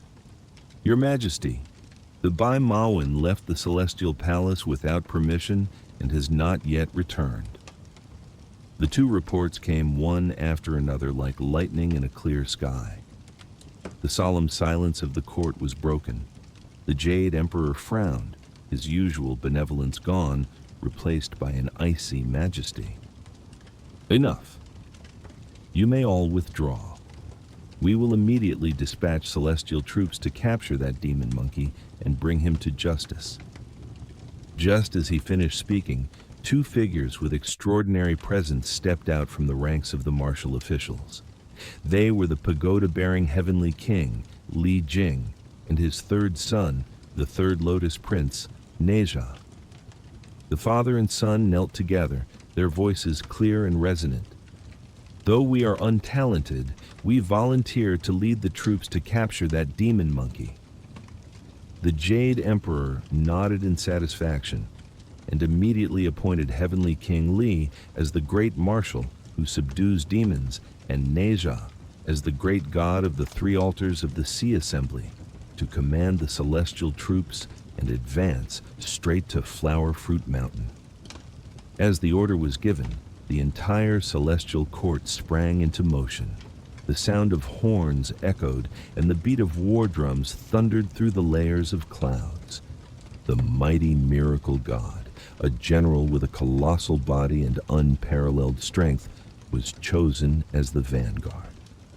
The army of heaven, with banners filling the sky and armor gleaming, descended majestically to the mortal realm, setting up camp about 20 miles from the water curtain cave, forming an iron encirclement. The mighty miracle god, carrying a giant bronze axe on his shoulder, advanced alone to the front of the cave and shouted with a voice like thunder, "Hey, you monkey Bimawan! I have come under the command of the Supreme Emperor to capture you for your crimes. Come out and surrender your life." The lesser demons in the cave were terrified and rushed in to report. Soon Wukong was drinking and celebrating with the demon kings. Hearing the report, he flew into a rage. He grabbed his iron staff and rushed out like a whirlwind, demanding, "Who dares to come here and speak so insolently to your Lord's son?" The mighty miracle. God saw a tiny monkey run out and laughed contemptuously. "You wretched monkey, do you know who I am? I am Heavenly King Li's vanguard, the mighty miracle God. Surrender your weapon and submit, or I'll split you open with one blow of my axe." Wukong sneered, "A nameless minor god. Go back and tell your Jade Emperor that the old fool doesn't know how to use talented people. Old Sun's abilities are unmatched, so why did he appoint me to be a stable keeper? You want me to surrender? Fine. Go back and report that he must appoint me to the position written on that banner in front of my cave. Otherwise, don't blame me for leveling your entire celestial palace." The mighty miracle god looked up. The 4 golden characters, "Great sage equal to heaven," struck his eyes, arrogant and defiant. He burst out laughing. "You insolent monkey, you want to rebel? Daring to proclaim yourself equal to heaven? Let me give you a taste of my axe." With that, the mighty miracle god swung his axe, striking down with a force that could split mountains. Sun Wukong didn't even bother to dodge, simply raising his iron staff to block. A world-shaking clang rang out. The iron staff was unharmed, but the handle of the mighty miracle god's axe had broken in 2. The mighty miracle god was horrified. His strength had been effortlessly neutralized. He quickly turned and fled for his life. Wukong laughed behind him. "I'm letting you go. Go back and report my words exactly." Heavenly King Li was discussing strategy when he saw the mighty miracle god return in defeat, and he was furious. Just then, Neza stepped forward and asked to go into battle. The 3rd prince, clad in silver armor, his feet on the wind and fire wheels, holding the fire-tipped spear, glided to the front of the water curtain cave as fast as a lightning bolt. "You demon monkey! I am the 3rd prince, Neja. I have come under orders to capture you." Wukong saw a young general with a heroic bearing and smiled. "You're still wet behind the ears. I can't bear to kill you. Look clearly at the 4 words on my banner. Go back and tell the Jade Emperor to appoint me to that post. Otherwise, don't blame me." Neza looked up and his anger flared. "How many divine powers do you have to dare make such an arrogant claim? Take a thrust from my spear." Neza, enraged, recited an incantation and instantly transformed to have 3 heads and 6 arms. His 6 arms held 6 different weapons: a demon-slaying sword, a demon-beheading blade, an embroidered ball, a demon-subduing pestle, the fire wheel, all attacking Wukong simultaneously like a storm of weapons. Wukong was momentarily startled, then laughed. "This little kid knows how to transform too. Watch my trick." He also shouted, and his body changed, also becoming 3-headed and 6-armed, holding 3 giant iron staves, and charged forward to meet the attack. Metal clashed against metal, creating a cataclysmic sound. Dust filled the air, and the earth trembled. The 2 fought for more than 30 rounds without a clear winner. Neza recited another incantation, conjuring tens of thousands more weapons that filled the sky. Soon Wukong was not to be outdone, throwing his iron staff into the air, which transformed into 10,000 iron staves, shattering the rain of weapons. Taking advantage of his opponent's surprise, Wukong cleverly plucked a hair and transformed it into a clone of himself to keep Neza busy. His true self then slipped behind the 3rd prince, raising his iron staff to deliver a thunderous blow. Neza sensed the murderous intent behind him, was terrified, and quickly retracted his spell, using his wind and fire wheels to flee back to camp. The Celestial Court's first campaign had ended in total failure. Both of its most talented generals could not subdue the arrogant demon monkey. Father and son Li Jing had no choice but to withdraw their troops and return to heaven to report the situation.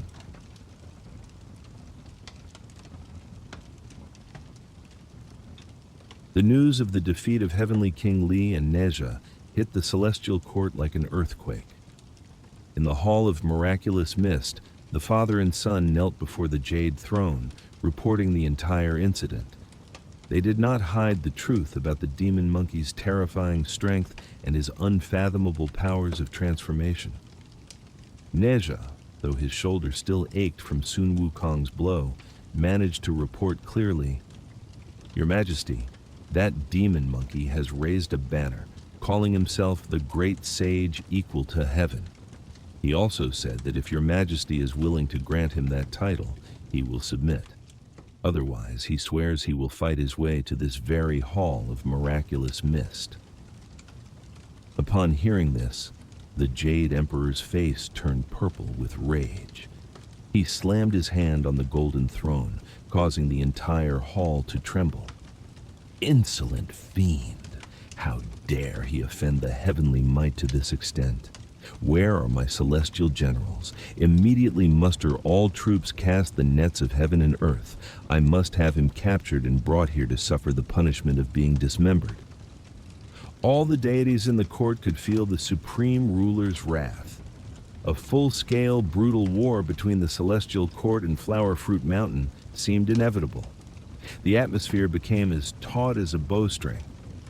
Just then, from the ranks of the civil officials, the great white planet, Venus, still with his calm and unhurried demeanor, stepped forward.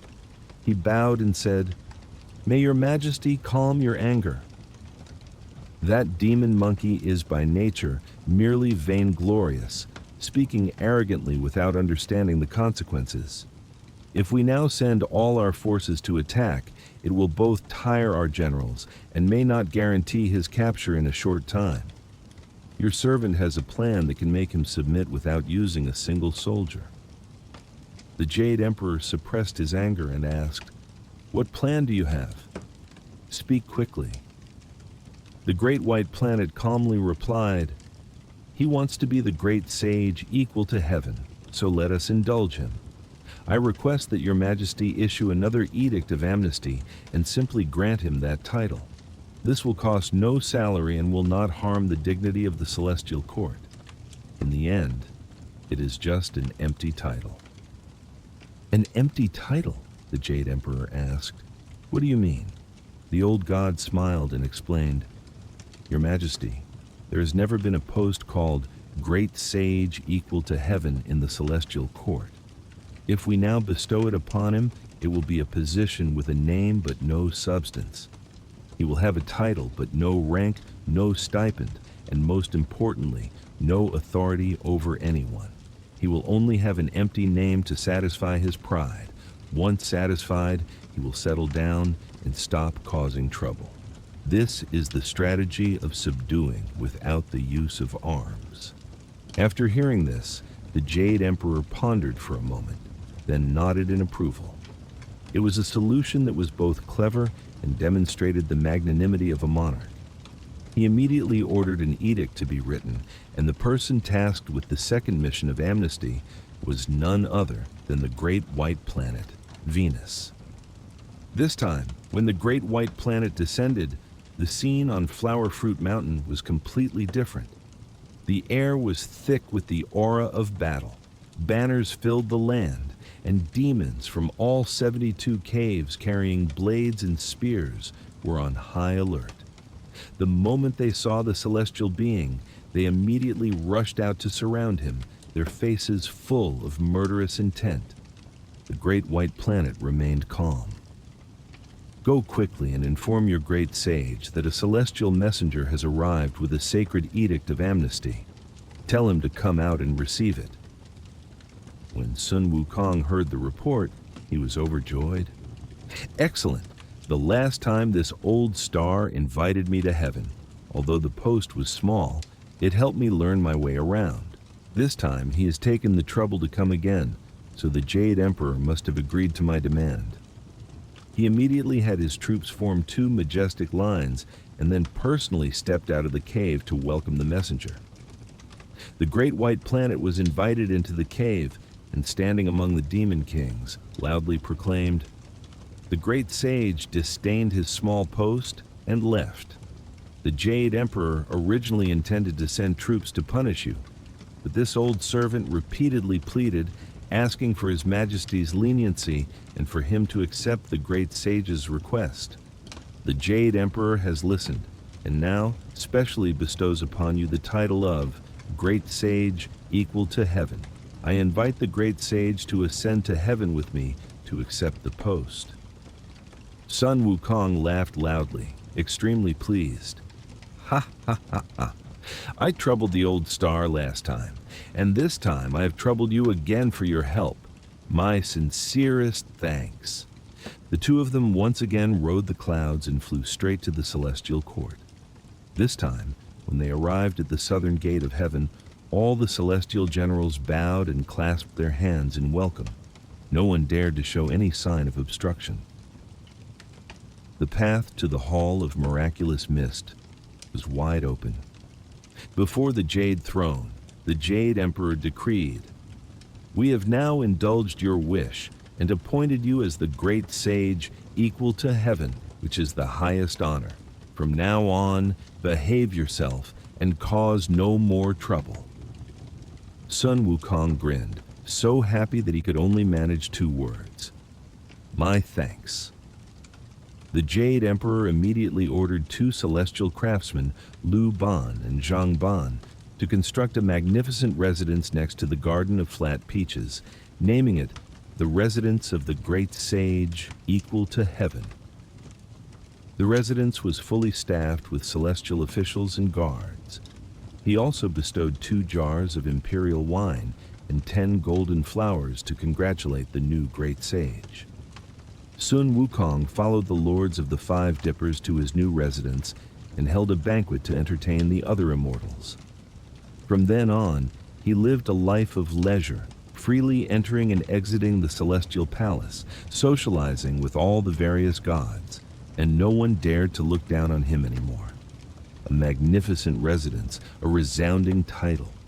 Sun Wukong seemed to have gotten everything he wanted, but could an empty title truly bind the wild heart of a stone monkey who yearned for freedom?